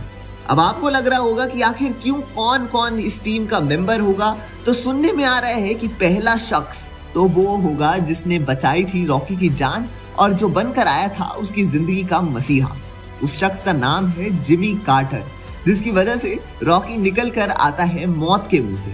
सोर्सेस की माने तो सालार मूवी का कनेक्शन भी इस फिल्म से बताया जा रहा है, जिसके कारण प्रभास का भी KGF 3 उसके आने वाले पार्ट्स में कोई रोल दिखाया जा सकता है। अब आगे आने वाले पार्ट्स में कौन कौन होगा इस रॉकी यूनिवर्स का हिस्सा, ये तो वक्त ही बताएगा। आजकल की डिजिटल दुनिया में कोई भी इलेक्ट्रॉनिक गैजेट्स या मोबाइल फोन पूरी तरह सुरक्षित नहीं है। आप सोचिए कि आपके मोबाइल फोन, टैबलेट या लैपटॉप को आपके बारे में कितनी अधिक जानकारी। ये एक प्रकार के लिसनिंग डिवाइस है जो आपकी हर एक बात को सुन सकते हैं और उनकी मदद से कोई दूसरा व्यक्ति आपकी निगरानी भी कर सकता है। आपके मोबाइल फ़ोन में मौजूद आपका डेटा एक ऐसे छिपे हुए ख़जाने की तरह है जिसे हासिल करने के लिए कोई चोर किसी भी हद तक जा सकता है। यानी अगर आपका मोबाइल फ़ोन आपका डाटा सुरक्षित ना रख पाए तो आपसे जुड़ी ये सारी निजी जानकारियाँ साइबर अपराधियों के हाथ में पड़ सकती है और वो इसका गलत फ़ायदा भी उठा सकता है। इन जानकारियों को इंटरनेट के चोर बाजार यानी डार्क वेब पर बेच सकते हैं और यहाँ तक कि आपके बैंक अकाउंट में मौजूद सारा पैसा भी चुराया जा सकता है। कुछ दिनों पहले दुनिया के सबसे अमीर व्यक्ति ज़ेफ बेजोस का मोबाइल हैक करके उनकी निजी जानकारियां को चुरा लिया गया था और ये काम इजराइल के NSO ग्रुप के पेगासुस नामक जासूसी मेलवेयर की मदद से किया गया था। पिछले वर्ष NSO पर आरोप लगे थे कि पेगासुस की मदद से दुनिया भर के 1400 से ज्यादा लोगों के मोबाइल फोन को हैक किया गया था। पेगासुस एक ऐसा मेलवेयर है जिसे व्हाट्सएप की एक कमी का फायदा उठाकर दुनिया भर के हजारों मोबाइल फोन में पहुंचाया गया और एक बार मोबाइल फोन में पहुंचने के बाद पेगासुस मोबाइल फोन को पूरी तरह से कब्जे में ले लेता है, लेकिन मोबाइल फोन यूजर्स को इसका पता नहीं लगता। पेगासुस मोबाइल फोन के कैमरा, माइक्रोफोन और GPS समेत तमाम फीचर्स पर नियंत्रण कर लेता है और इसके जरिए यूजर की हर गतिविधि का पता लगाया जा सकता है और उन सीक्रेट जानकारियों का इस्तेमाल भारत के खिलाफ किया गया होगा। ऐसी ही जानकारी और गैजेट्स का इस्तेमाल KGF 3 में अमेरिका एजेंसी और CIA रॉकी को ढूंढने के लिए मिशन को अंजाम दे सकते हैं। तो अब रेजिनाल्ड का काम था कि वो ट्रबल मेकर्स को अपने बिजनेस से दूर रखे, इसलिए अब वो सिर्फ हाई प्रोफाइल लोगों से ही डील करने लगा। लेकिन उसके इस डिसीजन से लोकल गैंगस्टर्स को गुस्सा आ गया और उन्होंने एक टीम बना के द फर्म पर अटैक कर दिया। इस लड़ाई में टेरी मार्टिन, जो कि लोकल गैंगस्टर की तरफ से वो थे, रेजिनाल्ड क्रे के हाथों मारे जाते हैं, जिसके बाद पुलिस रेजिनाल्ड क्रे के गिरफ्तार करने में और ज्यादा झूक जाती है और आखिरकार उन्हें गिरफ्तार भी कर लेती है। लेकिन कुछ ही सालों में अपने कॉन्टैक्ट्स यूज करके वो रिलीज भी हो जाता है। रेजिनाल्ड क्रे वायलेंट तो था बट उतना ही काम और कंपोज भी था। वो एक टफ गैंगस्टर से ज्यादा एक सक्सेसफुल बिजनेसमैन बनने में इंटरेस्टेड था। रेजिनाल्ड ने सोचा कि अब ओल्ड पूल हॉल से नए हेडक्वार्टर्स में शिफ्ट होने का समय आ गया है, इसलिए उसने RRR क्लब खोला जो देखते ही देखते लंदन के सबसे फेमस क्लब बन गया और यहीं से सेलिब्रिटीज भी उनका कॉन्टैक्ट बनने लगे। इस बीच betting and gaming act of 1960 pass किया गया, जिसने यूके में गैम्बलिंग के एडिशनल फॉर्म्स को लीगलाइज कर दिया और तुरंत ही रेजिनाल्ड क्रे ने डिसाइड किया कि वो इस नए लॉ का फायदा उठाएगा। उसने एक गैम्बलिंग क्लब खोल लिया जो उसके लिए एक गोल्ड माइन के तौर पर साबित हुआ। अब वो एक सक्सेसफुल क्लब ओनर के रूप में गिने जाने लगा। लेकिन कुछ सालों बाद रेजिनाल्ड को एक्सटॉर्शन के केस में 18 महीनों की जेल हो जाती है। अगेन वो अपने कॉन्टैक्ट्स का यूज करता है और उसे जल्द ही बाहर निकाल दिया जाता है। बाहर आने के बाद वो उसे कैंसर कर लेता है, जिसकी वजह से उसकी मौत हो जाती है। तो दोस्तों, ऐसी ही कुछ कहानी होने वाली है KGF 3 की भी। आपने अपने जीवन में ये तो सुना होगा कि चूहे अनाज खा जाते हैं, जिससे अनाजों का काफ़ी नुकसान होता है। पर क्या आपने कभी ये सुना है कि चूहों ने किसी के अरबों रुपए खा लिए हो? मुझे तो नहीं लगता, पर ऐसा सच में हुआ है। ये कहानी है दुनिया के एक ऐसे अमीर व्यक्ति की जिसके अरबों रुपए चूहे ने खा लिए। अमेरिका में पाब्लो एमियो एस्कोबार गैवेरिया नाम का एक आदमी रहता था जो कोकीन का व्यापारी था। ये कारोबार गैर कानूनी था। 1989 में फोर्ब्स मैगजीन में पाब्लो दुनिया का 7वां सबसे अमीर व्यक्ति था। पाब्लो एक गरीब परिवार से था और वो 6 भाई बहनों में से एक था। पढ़ने के लिए फीस ना होने की वजह से उसे स्कूल से निकाल दिया गया था। एक दिन उसने कब्र के पत्थरों को चुरा कर उसे बेच दिया और यहीं से उसने अपराध की दुनिया में अपना कदम रखा। वो नकली लॉटरी की टिकटों को बेचता था, छोटे मोटे घोटाले करता था, यहाँ तक कि बैंक से निकलने वालों का पैसा भी लूट लेता था। फिर पाब्लो ने धीरे धीरे गैर कानूनी काम को करना शुरू कर दिया और इसी के साथ अपनी अलग पहचान बनाई। 1970 में उसने नशीली दवाओं का व्यापार करना शुरू कर दिया और पहले उसने मेडलिन एग्जीक्यूटिव का अपहरण कर दिया और करीब $1 लाख की फिरौती मांगकर अमीर हो गया। उसने हर जगह अपने नेटवर्क्स बनाने स्टार्ट कर दिए और उनसे वो पैसा कमाता ही गया। अपना पावर और कंट्रोल बनाए रखने के लिए उसने वॉयलेंस और रिश्वतखोरी का इस्तेमाल भी किया। समय के साथ उसने इतिहास में सबसे खतरनाक और शक्तिशाली ड्रग लॉर्ड्स में से एक के रूप में आपराधिक प्रतिष्ठा बनाई। एस्कोबार ने अपने पैसे का उपयोग राजनेताओं, कानून प्रवर्तन यानी लॉ एनफोर्समेंट और सैन्य अधिकारियों को प्रभावित करने और भ्रष्ट करने के लिए भी किया था, जिससे उसे फ्री होकर काम करने की परमिशन मिल गई। वो बमबारी और हत्याओं जैसी अपनी क्रूर रणनीति के लिए भी जाना जाता था और उसे राष्ट्रीय सुरक्षा के लिए भी एक बड़ा खतरा माना जाने लगा। कोलंबिया सरकार और अमेरिका ड्रग एनफोर्समेंट एडमिनिस्ट्रेशन द्वारा उसे पकड़ने या मारने के कई प्रयासों के बावजूद वो कई वर्षों तक न्याय से बचता रहा। वो बहुत ही शातिर और रसूख वाला व्यक्ति बन चुका था, जिसकी वजह से उसे पकड़ना बहुत मुश्किल हो गया था। पर आखिरकार वो दिन आ गया था जब 1993 में उसे ट्रैक कर लिया गया और उसे मार दिया गया, जिससे ड्रग लॉर्ड के रूप में उसका शासन समाप्त हो गया। कहते हैं पाब्लो ने इतना रुपया कमाया था कि अरबों रुपए तो चूहे खा जाते हैं।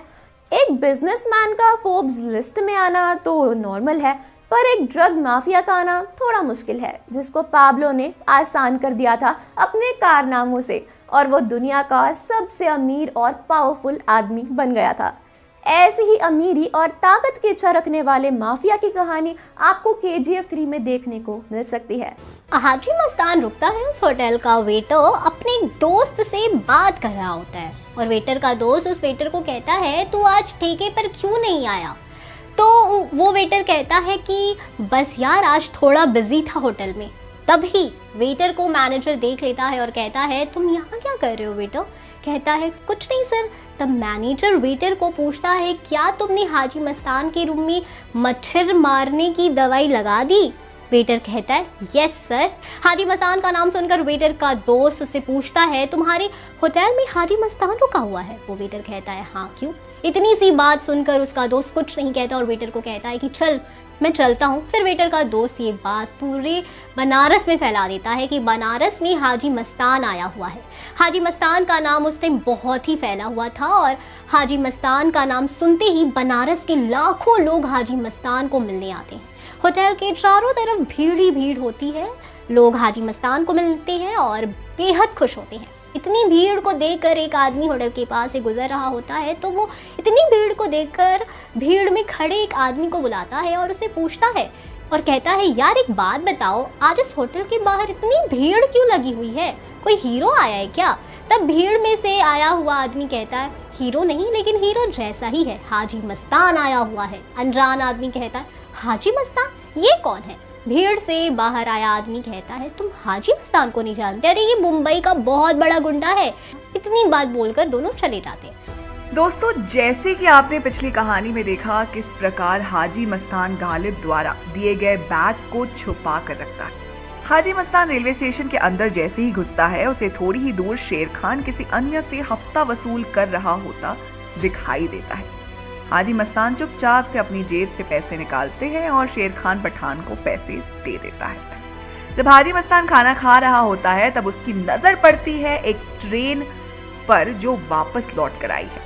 ये वही ट्रेन है जिस ट्रेन में गालिब आया करता था। हाजी मस्तान मन ही मन सोचता है कि काश उसे गालिब दोबारा से मिल जाए ताकि वो गालिब को उसका वो बैग लौटा सके। हाजी मस्तान ऐसा सोच ही रहा होता है कि उसकी नजर पड़ती है गालिब ट्रेन से उतर रहा है। गालिब को देख हाजी मस्तान अपना टिफिन वापस पैक करके रख देता है और हाजी मस्तान गालिब के पीछे पीछे भागता है। भागता हाजी मस्तान गालिब के नजदीक पहुंच जाता है और गालिब को कहता है, साहब आपका बैग मेरे पास रह गया था। गालिब उससे कहता है कि क्या वो बैग अब भी तुम्हारे पास है? तुमने उसे अभी तक खोलकर भी नहीं देखा? गालिब वही रेलवे स्टेशन की बेंच पर बैठा रहता है। इतने में हाजी मस्तान भागकर अपने घर जाता है और वो बैग लेकर आता है और बैग लाकर हाजी मस्तान गालिब को थमा देता है। गालिब हाजी मस्तान की वफादारी देखकर बहुत खुश होता है और हाजी मस्तान, इस बैग में सोने के बिस्कुट रखे थे जिन्हें तुम अगर बेचते तो आज शायद तुम एक अमीर आदमी बन चुके होते।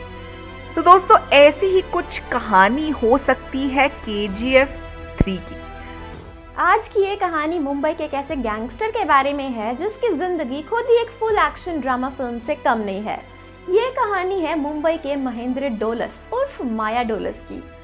माया इलाके के गुंडों की टीम को ज्वाइन कर लेता है और इसी के साथ वो सभी मिलकर दूसरों को डराने और धमकाने का काम करते थे। इसके साथ ही वो लोगों के पैसे भी लूटता था। माया को भी इस क्राइम की दुनिया में मजा आने लगा था। उसने केवल 22 साल की उम्र में ही मुंबई के खतरनाक गुंडे अशोक जोशी की गैंग ज्वाइन कर ली, जिसके बाद अपने दम पर माया ने मुंबई पर अपनी छाप छोड़ दी थी। एक बार अशोक गैंग और दाऊद गैंग की आपस में लड़ाई हो जाती है, जिसके चलते दाऊद गैंग के लोग अशोक गैंग के लोगों को मार देते। उसने इस बीच कई सारे मर्डर्स भी किए थे। हालांकि वो काम तो डी कंपनी के लिए किया करता था, लेकिन अपनी मर्जी से उसने बिल्डर्स को डरा धमका के उनसे फिरौती लेना भी शुरू कर दिया। उसने कई बार दाऊद जैसे बड़े गैंगस्टर के खिलाफ जाकर उसी के बिल्डर्स से दोबारा हफ्ता वसूली की और इसी के चलते मुंबई पुलिस पिछले कई महीनों से माया को पकड़ने में लगी थी। ये वो समय था जब माया की क्रिमिनल एक्टिविटीज काफी ज्यादा बढ़ रही थी, लेकिन पुलिस उसे कभी भी नहीं पकड़ पा रही थी। कोलार गोल्ड फील्ड यानी कि KGF में आज भी काफी सोना है। कहा जा रहा है कि 2001 से बंद इस गोल्ड माइन को सरकार दोबारा खुलवाना चाहती है। KGF इतना बड़ा है कि इसी कारण 1905 में दुनिया भर में सबसे ज्यादा गोल्ड प्रोड्यूस करने के मामले में इंडिया 6th पोजीशन पे था। इसके अलावा KGF जापान के बाद दूसरा टाउन था जहां पे इलेक्ट्रिकल सप्लाई शुरू हुआ था। KGF का इतिहास सदियों पुराना है। हिस्ट्री को देखें तो 17वीं सदी में KGF में प्रॉपर गोल्ड एक्सट्रैक्शन ब्रिटिशर्स द्वारा होने लगा था। ब्रिटिश ऑफिसर जॉन का कहना है कि 1799 में सेरिंगापट्टनम बैटल में मैसूर के राजा टीपू सुल्तान को मारने के बाद ईस्ट इंडिया कंपनी ने मैसूर में अपना रूल स्टैब्लिश किया था। हालांकि ब्रिटिशर्स तब स्टेट्स पे डायरेक्ट रूल नहीं किया करते थे। इसी कारण जब ब्रिटिशर्स ने टीपू सुल्तान को मारा था तब उन्होंने मैसूर का पूरा कंट्रोल महाराजा ऑफ मैसूरू को दे दिया था, लेकिन उन्होंने कोलार पे अपना कंट्रोल कायम रखा था। केजीएफ को देखकर आसानी से कहा जा सकता है कि आखिर क्यों हमारे देश को एक वक्त पे सोने की चिड़िया कहा जाता था। 200 साल तक राज करने वाले ब्रिटिशर्स ने हमारे देश की जमीन से 1000 टन का सोना एक्सट्रैक्ट किया था। ऐसा नहीं था कि ब्रिटिशर्स से पहले कोलार और कर्नाटका पे राज करने वाले राजाओं को गोल्ड माइन के बारे में कुछ नहीं पता था।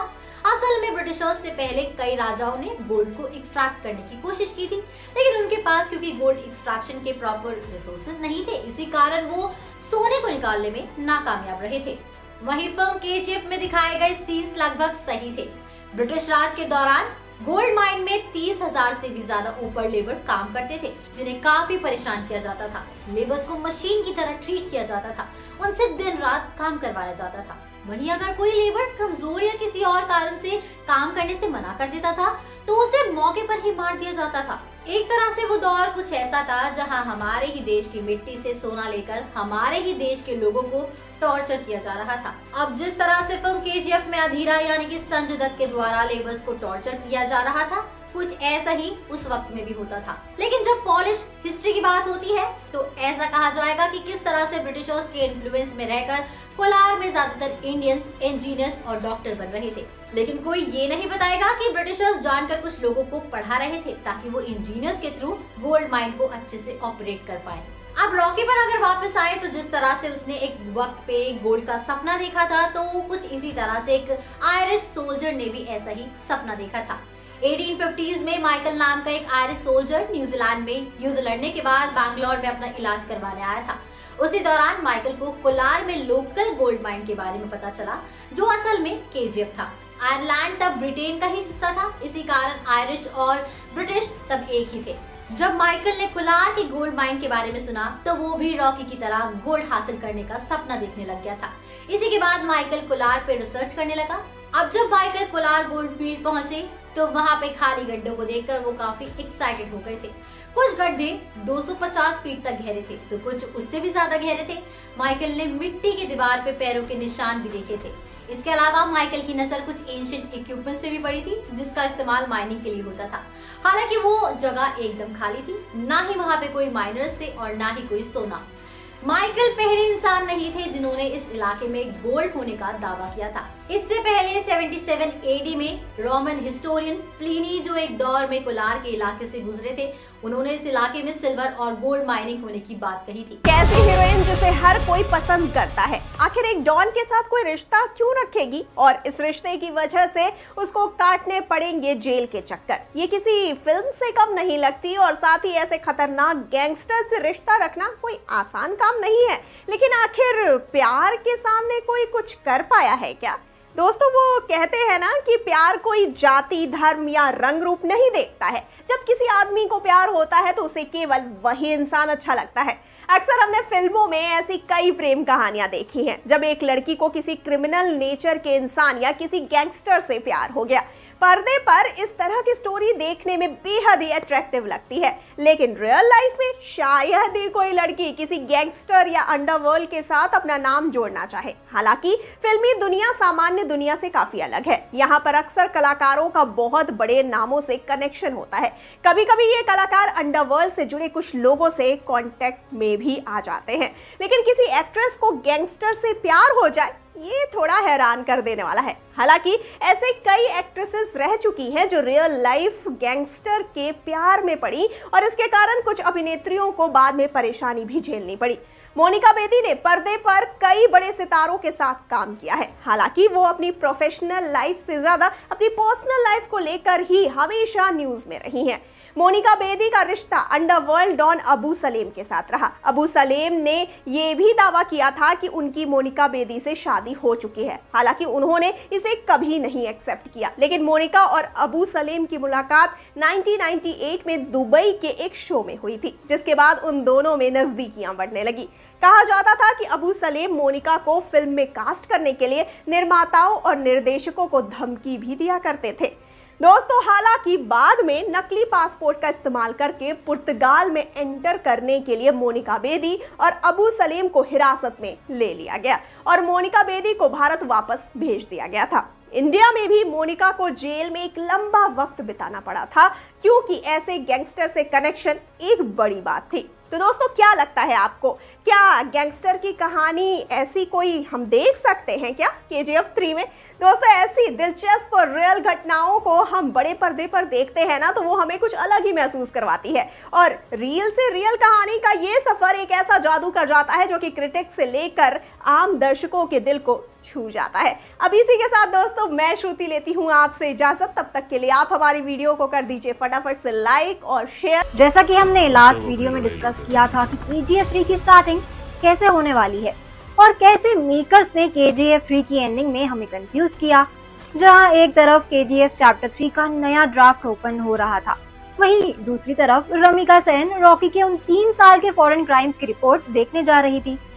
लेकिन असल में ना रॉकी के इन 3 साल के क्राइम्स उसने कभी किए ही नहीं थे। वो सारे क्राइम्स असल में सलार के किए हुए थे जो उसने US, इंडोनेशिया और बाकी के 16 देशों में किए। लेकिन सलार रॉकी के लिए ही काम करता था, तो एट द एंड वो सारे क्राइम्स रॉकी के लिस्ट में ही जुड़ गए। KGF 3 की स्टोरी यहाँ से नहीं बल्कि वहीं से शुरू होगी जहाँ से छोड़ी गई थी, यानी समुद्र की गहराई से। और जैसा हमने आपको पहले बताया था कि रॉकी ने समुद्र में सारा सोना सिर्फ इसलिए बहाया क्योंकि वो बस अपनी माँ को दिया वादा पूरा कर रहा था। क्योंकि अधीरा के मरने के बाद रॉकी दिल्ली पहुंचने से पहले ही अपने लोगों को ये काम देकर गया था कि उसकी माँ की कब्र इंडियन ओशन में एग्जैक्ट उसी जगह पहुंचा दी जाए, बिल्कुल समुद्र तल पर, जहां चाहकर भी कोई ना जा सके। और उसने ये कैसे किया, तो उस सवाल के तार भी जुड़े हैं रॉकी के उन्हें 3 साल के क्राइम से, या कहें बिजनेस से।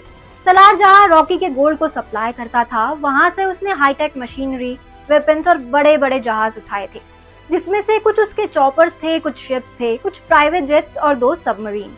इन्हीं में से एक सबमरीन तक पहले वो तबूत पहुंच गई और वहां से उसने समुद्र की सतह पर रख दिया। और एट द एंड रॉकी सारा सोना लेकर वहीं पहुंच गया और अपने वादे को पूरा करने के लिए उसने सारा सोना अपनी माँ को सौंप दिया। लेकिन कहीं ना उसका वादा अभी भी अधूरा था, क्योंकि पूरी दुनिया का सोना इकट्ठा करना अभी बाकी था। उसके लिए ना उसे पहले उन 16 देशों के सामने अपने आप को मरा हुआ साबित करना था, जिससे वो बिना किसी झंझट के इंडिया से बाहर भी जा सके और कोई उसके पीछे भी ना आए। इसलिए उसने खुद ही इंडियन नेवी के साथ US और इंडोनेशियन नेवी को एक ही फैक्स भेजा और वहां बुला लिया, क्योंकि उनके सामने अगर रॉकी खत्म हो जाता है तो एक बहुत बड़ा खतरा टल जाएगा। अब सवाल ये उठता है कि आखिर रॉकी को वहां से बचाने के लिए कौन आने वाला है, क्योंकि उसकी पूरी KGF की सेना तो अब वहां से जा चुकी थी, जिनसे उसका कोई भी कांटेक्ट नहीं था। तो इसका जवाब बहुत ही सिंपल है, रॉकी को वहां से बचाने आया था वो जिसको रॉकी पर सबसे ज्यादा भरोसा था, सलार। जी हाँ, सलार ही था वो। बहुत पहले ही KGF छोड़ के जा चुका था सलार, और जिसके बारे में इंडियन गवर्नमेंट को कोई खबर भी नहीं थी, तो वो बिना किसी की नजरों में आए आसानी से रॉकी को बचा सकता था। और यही हुआ। समुद्र में डुबाने के बाद सलार उसकी सबमरीन लेकर वहां पहले से ही मौजूद था। ये वही सबमरीन थी जिससे उसने रॉकी की मां की कब्र को वहां रखा था। जहां एक तरफ सबका ध्यान समुद्र के ऊपर मौजूद रॉकी के शिप पर था, वहां समुद्र के अंदर मौजूद उस सबमरीन पर किसी का ध्यान नहीं था। इसी का फायदा उठाकर सलार उस सबमरीन से रॉकी को लेकर निकल गया। लेकिन रुको जरा, क्या कहानी यहीं खत्म हो गई? बिल्कुल नहीं, क्योंकि ये तो बस कहानी की शुरुआत थी। अभी तो रॉकी की असली स्टोरी शुरू होना बाकी है, जहां रॉकी सलार के साथ मिलकर पहली बार अपनी एक टीम बनाएगा और क्या क्या करेगा ये हमें देखना अभी बाकी है। टिकट से गैंगस्टर तक राजेंद्र सदाशिव यानी कि छोटा राजन, मुंबई अंडरवर्ल्ड के दाऊद इब्राहिम का सिक्का जो कभी खोटा साबित नहीं हुआ। राजन अभी दिल्ली की तिहाड़ जेल में लाइफ इम्प्रिजनमेंट की सजा काट रहा है। वैसे तो राजन की जिंदगी ने कई उतार चढ़ाव देखे, लेकिन अपराध की दुनिया में उसकी एंट्री हुई सिनेमा घर से। मुंबई के शंकर सिनेमा के बाहर ब्लैक टिकट्स बेचते हुए राजन ने अंडरवर्ल्ड तक का सफर तय किया। छोटा राजन दाऊद इब्राहिम का सबसे अच्छा खास दोस्त था और फिर वो दुश्मन भी बना। छोटा राजेंद्र को सिनेमाए पर्दे पर हमने तो कई बार देखा। मुंबई के चेंबूर के तिलक नगर में 1959 में जन्मा था राजन। उस 20 साल की उम्र में उन्होंने शंकर सिनेमा के बाहर टिकट्स को ब्लैक में बेचना शुरू किया। उस समय पुलिस ने ब्लैक मार्केट पर शिकंजा कसने के लिए वहां लाठीचार्ज किया। राजन को बहुत गुस्सा आया, उसने एक कांस्टेबल से लाठी छीनी और वो उसी को मारने लगा। उसे गिरफ्तार कर लिया गया और उसे जेल भेज दिया गया। जब वो रिहा हुआ तब बहुत से गुंडों और गैंगस्टर की नजर राजन पर थी। पुलिस के साथ ऐसे मुठभेड़ करना कोई आम बात नहीं थी। तो क्या ऐसे ही किसी गैंगस्टर की कहानी हमें KGF 3 में देखने को मिलेगी? हमेशा से ही एक शक्तिशाली देश रहा है। यहाँ के लोग और टेक्नोलॉजी भी ना हमेशा से काफी एडवांस रही है। पर कहते हैं ना, एक सिक्के के दो पहलू होते हैं। तो अमेरिका भी एक तरफ तो अपने पड़ोसी देश से हर चीज में आगे था और ताकतवर भी, वहीं दूसरी तरफ अमेरिका में ना जुर्म की एक अलग ही दुनिया बन रही थी। वो वक्त था 1980 का, जब अमेरिका और अन्य देश द टेफ्लॉन डॉन के नाम से ना कांप उठते थे। जॉन गॉटी, जिसे द टेफ्लॉन डॉन के नाम से भी जाना जाता है, एक अमेरिकी डकैत और न्यूयॉर्क शहर में गैम्बिनो अपराध का बॉस था। उसका जन्म 1940 में ब्रॉन्क्स में हुआ था। उसने पहले तो एक सड़क गिरोह के सदस्य के रूप में अपना आपराधिक करियर शुरू किया और बाद में संगठित अपराध में शामिल हो गया।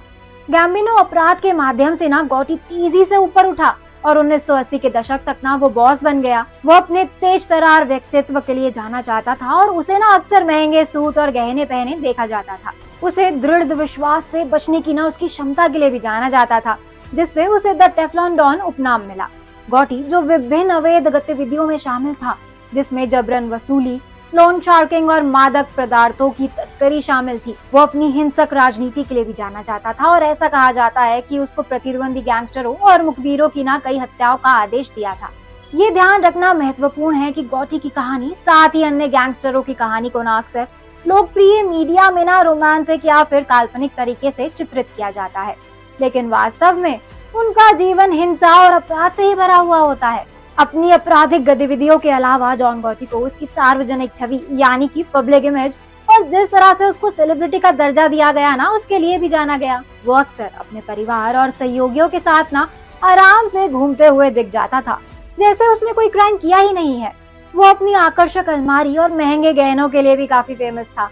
दुनिया में अपनी एक इमेज और लाख पहचान होने के बावजूद भी फाइनली वो दिन भी आया जब अमेरिका की पुलिस ने 1992 में गॉटी की गिरफ्तारी की और दोषी ठहराया। अमेरिकन पुलिस ने वो सारे सबूत इकट्ठा कर लिए थे जिसके बाद गॉटी का बचना ना इम्पॉसिबल था, और ऐसा ही हुआ भी। गॉटी को सजा मिली और अंत में गैम्बिनो अपराध का ना पतन हो गया और इसके कई सदस्यों को गिरफ्तार कर लिया गया या फिर मार दिया गया। FBI और अन्य कानून प्रवर्तन एजेंसियां ना संगठन को कमजोर करने और इसके कई सदस्यों को न्याय के कटघरे में लाने में सफल रही। अमेरिका का लॉ ना बहुत ही पावरफुल रहा और यहाँ पर एक बार अगर पुलिस के हाथ पड़ गए तो मतलब फांसी पर चढ़ना। अमेरिका जैसा देश जुर्म के खिलाफ बहुत सख्त है, एक सुराग और काम खत्म। ऐसा सिस्टम ना हर देश में होना चाहिए। वैसे आपको तो पता ही होगा कि KGF 3 आने वाली है, तो उसमें आपको ऐसे ही किसी गैंगस्टर की कहानी देखने को मिल सकती है। फिलहाल आपको हमारा आज का ये वीडियो कैसा लगा हमें कमेंट करके जरूर बताएं। आज के लिए बस इतना ही। दोस्तों, यूपी का सबसे खतरनाक और बेरहम डॉन श्री प्रकाश शुक्ला 90 के दशक का वो अपराधी था जिससे यूपी और बिहार के लोग थर थर कांपते थे। उसके पेशे के बीच आने वाले किसी भी शख्स को मार डालने में उसने जरा भी देरी नहीं की। पुलिस के लिए चुनौती बना ये डॉन 25 साल की उम्र में ही बड़े बड़े इंडस्ट्रियलिस्ट, अपराधियों व पुलिस वालों के अंदर दहशत का माहौल पैदा कर दिया था। उसके वारदातों से अखबारों के पन्ने रोज रंगे रहते थे। इंडस्ट्रियलिस्ट से हत्या, अपहरण और डकैती ही उसका पेशा था। श्री प्रकाश शुक्ला का जन्म गोरखपुर जिले के मामखोर गांव में हुआ था। 1993 में श्री प्रकाश शुक्ला ने बहन से छेड़खानी करने वाले शख्स को बीच बाजार में गोली मारकर हत्या कर दी थी। श्री प्रकाश शुक्ला ने 20 साल की उम्र में ये पहला अपराध किया था। इसके बाद वो बैंकॉक भाग गया। बैंकॉक से लौटने के बाद वो बिहार के गुंडे सूरज भान की गैंग में शामिल हो गया। इसके बाद माफिया श्री प्रकाश शुक्ला यूपी बिहार का सबसे खतरनाक और बेरहम अपराधी बन गया। पॉलिटिशियंस और बिजनेसमैन के लिए सबसे बड़ा सिरदर्द साबित हो गया। उधर दूसरी तरफ पुलिस पर माफिया पर कार्रवाई करने का दबाव बढ़ने लगा। 22 साल की उम्र में रेलवे के ठेके में माफिया श्री प्रकाश शुक्ला ने जब एंट्री मारी थी और उसे बिहार के माफिया सूरज भान दादा का शह मिला था। श्री प्रकाश और माफिया सूरज भान दादा की जोड़ी ने बाहुबली वीरेंद्र प्रताप शाही और बाहुबली हरिशंकर तिवारी के एम्पायर को बहुत चोट पहुंचाई।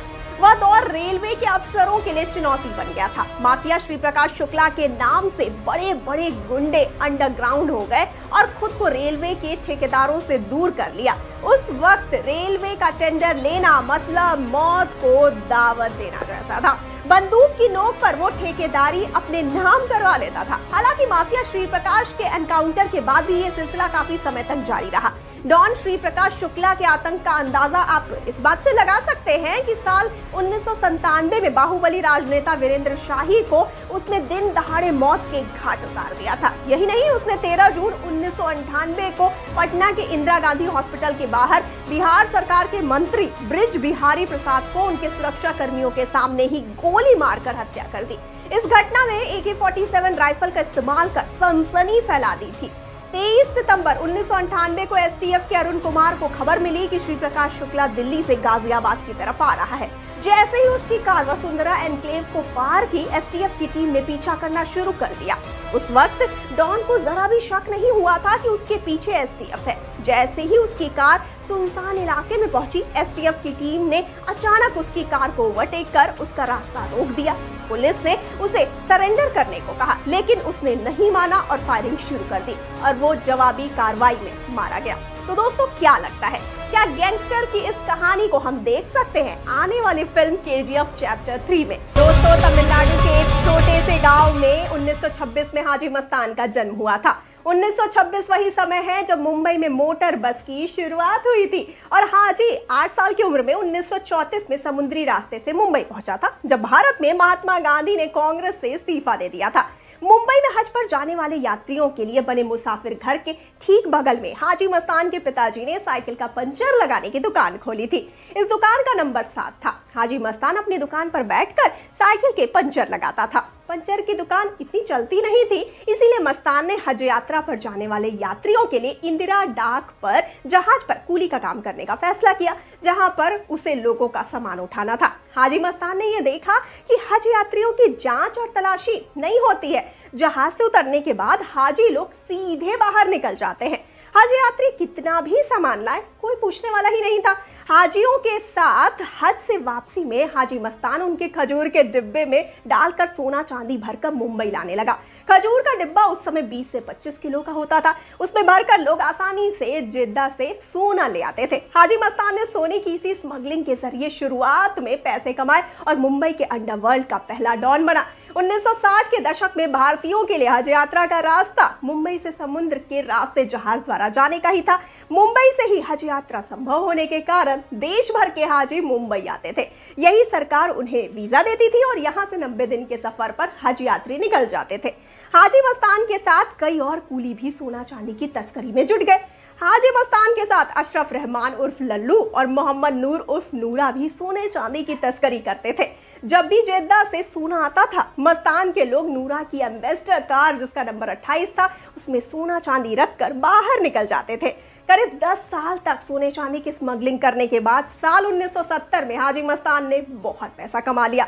हाजी मस्तान ने हज यात्रियों के लिए बने मुसाफिर घरों के ठीक सामने 8 और 9 नंबर की 2 दुकानें खरीद ली। दुकानों में हाजी मस्तान ने एक क्लब बनाया जिसका नाम डायमंड क्लब रखा। कुछ समय बाद हाजी मस्तान डायमंड क्लब से ही अपना साम्राज्य चलाने लगा। डायमंड क्लब में मुंबई के सारे बदमाश जुआ खेलने आते थे। उस वक्त के बड़े माफिया में करीम लाला, यूसुफ पटेल, वरद राजन जैसे नाम होते थे, वो भी डायमंड क्लब में आते थे। इसी डायमंड क्लब में हाजी मस्तान की मुलाकात मुंबई के सभी गुंडों से हुई और वहां से उसका साम्राज्य चलने लगा। कुछ समय बाद हाजी मस्तान ने डायमंड क्लब लल्लू को उपहार में दे दिया। दोस्तों, एक बार डायरेक्टरेट ऑफ रेवेन्यू इंटेलिजेंस को सोने चांदी के स्मगलिंग की खबर लगी। लल्लू को पकड़कर सरकारी अधिकारी ले गए, लेकिन माल नहीं मिलने पर उन्होंने लल्लू की खूब पिटाई की। काफी पिटाई के बाद भी लल्लू ने जबान नहीं खोली। इस बात से खुश होकर हाजी मस्तान ने लल्लू को डायमंड क्लब उपहार में दे दिया था। मस्तान ने अपनी साइकिल की पंचर लगाने वाली दुकान नंबर 7 को नूरा 28 को गिफ्ट दे दिया था। दोस्तों, ऐसे ही एक गैंगस्टर की कहानी प्रशांत नील अपनी फिल्म KGF 3 में लेकर आ रहे हैं। तो आप बताइए कि आपको ये कहानी कैसी लगी, हमें कमेंट सेक्शन में अपनी राय जरूर साझा करिए। और गैरी तोमर ने अपने म्यूजिक कॉन्सर्ट बिजनेस का नाम गोल्डन वॉइस प्रोडक्शन रखा। एक आदमी ने मैरिजुआना के इस्तेमाल के बाद कहा कि उसे ऐसा लग रहा था जैसे एंजल्स अपनी गोल्डन वॉइस में गाना गा रही हैं। गैरी के द्वारा होस्ट किए जा रहे पंक rock music concert Olympic auditorium में 1985 तक चली, जिसके बाद लोगों में इसका इंटरेस्ट खत्म हो गया। लेकिन गैरी ने हार नहीं मानी। उसने ऑडिटोरियम से हटने के बाद अमेरिका की दूसरी जगहों में भी शो होस्ट करवाया, चाहे वो बॉल रूम हो, फोर्ड एम्फी थिएटर हो या फिर द वाटर क्लब ही क्यों ना हो। गैरी ने हर जगह अपने पैशन से शो होस्ट करवाया। कॉन्सर्ट कराने के लिए जिन भी जगहों को गैरी बुक करवा रहा था वो काफी फेमस थी, जिस कारण इसे बुक करने का दाम भी काफी महंगा था। गैरी अपने पैसों से ना सिर्फ फोर्ड एम्फी थिएटर जैसी जगहों को बुक करता था, बल्कि वो आर्टिस्ट को भी उनकी मेहनत के पैसे देता था। टूर्स और ट्रैवलिंग का खर्चा भी गैरी ही उठाता था। ये पंक रॉक असल में गैरी को मैरिजुआना की स्मगलिंग करना था, लेकिन सामने से करने से पे उसे 90s में जेल में डाल दिया गया। 80s के वक्त जब वो अपने म्यूजिक बिजनेस के थ्रू स्मगलिंग करता था तो किसी को भी उस पे उतना शक नहीं होता था। दूसरी जगह म्यूजिक कॉन्सर्ट करवा रहे गैरी ने उस वक्त के न्यूली फॉर्म्ड हुए बैंड निर्वाणा और रेड हॉट चिली पेपर्स से उनका पहला कॉन्सर्ट होस्ट करवाया। 1985 में गैरी रिक से मिला, जिसे उसने अपनी कंपनी में नौकरी दे दी। 1991 में जब ड्रग के केस में पुलिस गैरी को अरेस्ट करने आई तब तक गैरी गोल्डन वॉइस का मालिक था, लेकिन अपने अरेस्ट होने के बाद भी उसने गोल्डन वॉइस को पॉल और रिक को फ्री में सौंप दिया। पिछले साल फरवरी के महीने में रूस और यूक्रेन का युद्ध सबने देखा और इतिहास गवाह है कि रूस एक शक्तिशाली देश है जो कि बाकी देशों की तुलना से आर्थिक दृष्टि फाइनेंशियली से भी काफी मजबूत है। रूस जैसी बाकी चीजों में सबसे आगे है, उसी तरह वो माफिया को अपनी शरण देने में भी आगे है। ऐसा मैं इसलिए कह रहा हूं क्योंकि अमेरिका के द्वारा निकाली जाने वाली मोस्ट वांटेड की लिस्ट में एक ऐसा माफिया है जो रूस में छुपा है और आज तक FBI उसे ढूंढ नहीं पाई है। ये कहानी है सेमियन मोग्लिवेच की, जो दुनिया का सबसे खतरनाक और निर्दयी माफिया है। सेमियन अपने शुरुआती दिनों में एक ज्वेलरी शॉप पर काम करता था। उसके बाद उसे मनी लॉन्ड्रिंग करते पाया जाने लगा और वहीं से वो अपराध की दुनिया में आगे बढ़ता गया। ऐसा माना जाता है कि वो एक विशाल आपराधिक साम्राज्य को कंट्रोल करता है, जिसमें ह्यूमन ट्रैफिकिंग, हथियारों की ट्रैफिकिंग और मादक पदार्थों को ट्रैफिकिंग शामिल है। सेमियन 2009 से FBI की टॉप 10 मोस्ट वांटेड की सूची में है और 1995 से इंटरपोल द्वारा वांटेड है। इसके बावजूद उसे कभी गिरफ्तार नहीं किया गया और माना जाता है कि वो रूस में रह रहा है। सेमियन बहुत ही शातिर दिमाग का है और इसलिए उसे पकड़ना अभी तक मुश्किल ही रहा है। एक नॉर्मल पर्सन को फाइनेंस की ज्यादा समझ नहीं होती है और जिसको फाइनेंस की समझ होती है उसका करियर काफी ब्राइट होता है। मैं सिर्फ इसलिए बता रहा हूँ क्योंकि कई बार अच्छी नॉलेज का यूज गलत कामों के लिए भी किया जाता है और फाइनेंस की इसी नॉलेज के कारण सेमियन वो सब डीलिंग आसानी से कर लेता है जिसको करना लगभग असंभव है। सेमियन को फाइनेंस की डीप नॉलेज है और सेमियन के बारे में ऐसा कहा जाता है कि वो कभी भी गलत समय पर गलत जगह नहीं होता है और इसीलिए वो पुलिस को बार बार चकमा देने में कामयाब हो जाता है। एक विशाल आपराधिक साम्राज्य के लीडर के रूप में उसकी एक महान इमेज के कारण सेमियन को बॉस ऑफ बॉसेस कहा जाता है, जो कई देशों और आपराधिक संगठनों तक फैला हुआ है। सेमियन दुनिया के कई टॉप क्राइम लीडर्स पर कंट्रोल रखने में केपेबल है और एक मास्टर मैनिपुलेटर और आपराधिक मास्टरमाइंड के रूप में जाना जाता है, इसलिए उसको लोग बॉस ऑफ बॉसेस के नाम से बुलाने लगे। सेमियन का नेटवर्क इतना बड़ा था कि रूस की सरकार में उसके कई दोस्त थे और आज भी हैं जिनके अंडर में सेमियन आराम से अपने गैर कानूनी काम कर रहा है और दुनिया भर में अपनी दहशत फैला रहा है।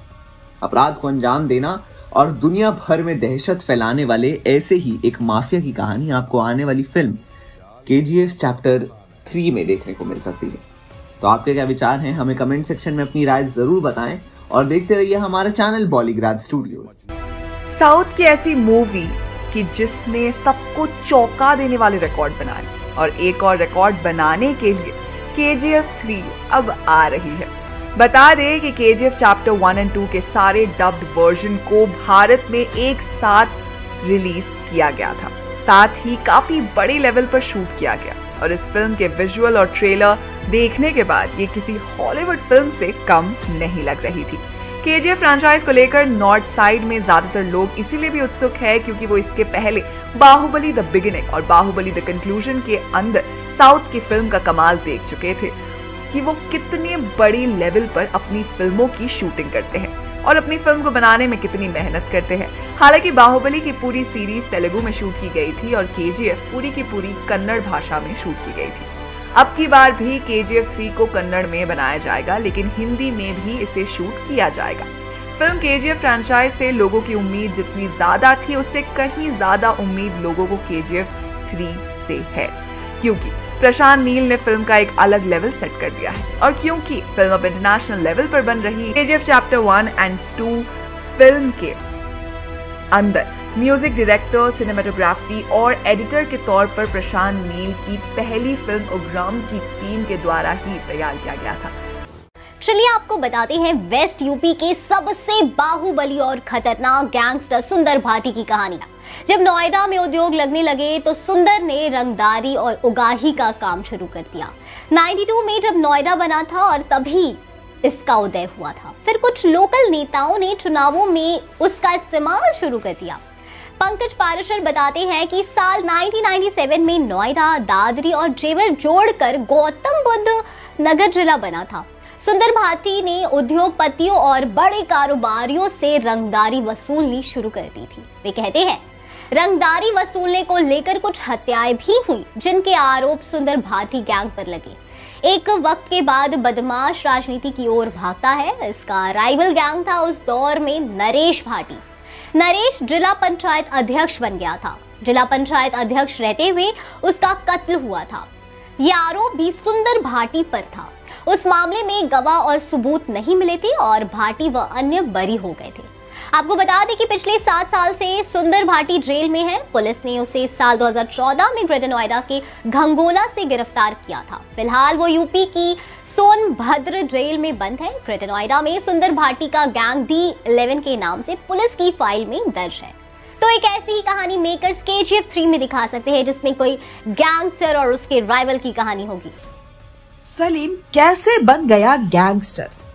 मिर्जा, जिन्हें सलीम के नाम से भी जाना जाता है, एक तमिल मुस्लिम था और 1960 और 1970 के दशक के दौरान भारत में अंडरवर्ल्ड के सबसे शक्तिशाली व्यक्तियों में से एक था। उसका जन्म तमिलनाडु में हुआ था और उन्होंने बॉम्बे में एक डॉक वर्क के रूप में अपराध शुरू किया। वो जल्दी से शहर के आपराधिक अंडरवर्ल्ड के रैंकों के माध्यम से ऊपर उठते हुए तस्करी, जबरन वसूली और अन्य अवैध गतिविधियों में शामिल होता गया। अपने चरम के दौरान उसने मुंबई हार्बर में सोने, चांदी और इलेक्ट्रॉनिक सामानों की तस्करी की नियंत्रित किया। वो अपने परोपकार और धर्मार्थ कार्यों के लिए भी जाना जाता था, खासकर मुस्लिम समुदाय में। उसने स्कूलों, मस्जिदों का निर्माण किया और गरीबों और जरूरतमंदों की मदद भी की, जिससे उसे खूब ख्याति यानी फेम मिला। 1970 के दशक में सलीम ने खुद को आपराधिक गतिविधियों से दूर करना शुरू कर दिया और एक रियल एस्टेट डेवलपर के रूप में वैध व्यवसाय में प्रवेश किया। वो भारतीय राष्ट्रीय कांग्रेस का सदस्य भी बना और राजनीतिक गतिविधियों में लोकप्रिय था। रियल एस्टेट डेवलपर बनना तो बस दिखावा था, बाकी मेन काम उसका स्मगलिंग कराना ही था। सलीम के पास कई घुड़दौड़ के घोड़े थे। वो खुद भी घुड़सवारी करता था। बस मुंबई रेसिंग में एक प्रसिद्ध व्यक्ति था और अक्सर रेस कोर्स में भव्य पार्टियों की मेजबानी करता था। सलीम का जीवन और आपराधिक करियर भारत में कई किताबों और फिल्मों का विषय रहा है, लेकिन ये ध्यान देने योग्य है कि इन फिल्मों में उनका चित्रण पूरी तरह से सटीक नहीं था और इसे उसके जीवन के सही प्रतिनिधित्व के रूप में नहीं लिया जाना चाहिए, क्योंकि एक अपराधी कितना भी धार्मिक काम क्यों न कर ले, उसका अपराध छुपाया नहीं जा सकता। पुलिस ने कई कोशिशें करी सलीम के खिलाफ सबूत जुटाने के, उसके काले धंधे को बंद करने की, पर उनकी कोई भी कोशिश सफल नहीं हुई, क्योंकि सलीम एक धर्म कर्म करने वाला मसीहा बन गया था और पब्लिक का अटूट सपोर्ट होने की वजह से सारे सबूत फीके पड़ जाते थे। जब भी पुलिस कुछ सबूत पेश करके उसको गिरफ्तार करती, पब्लिक सड़कों पर आ जाती थी और इतना पॉलिटिकल प्रेशर बन जाता कि वो हर बार छूट जाता। 1994 में मुंबई में उनके आवास पर उनकी मृत्यु हो गई। उसकी मृत्यु पर व्यापक शोक मनाया गया और हजारों लोग उनके अंतिम संस्कार में शामिल हुए। अपने आपराधिक अतीत के बावजूद उसे मुसलमानों के मसीहा के रूप में याद किया जाता है, जो गरीबों की मदद करता। अभी कुछ ही महीनों से ऐसी ही गैंगस्टर की एक कहानी आपको KGF चैप्टर 3 में देखने को मिलने वाली है।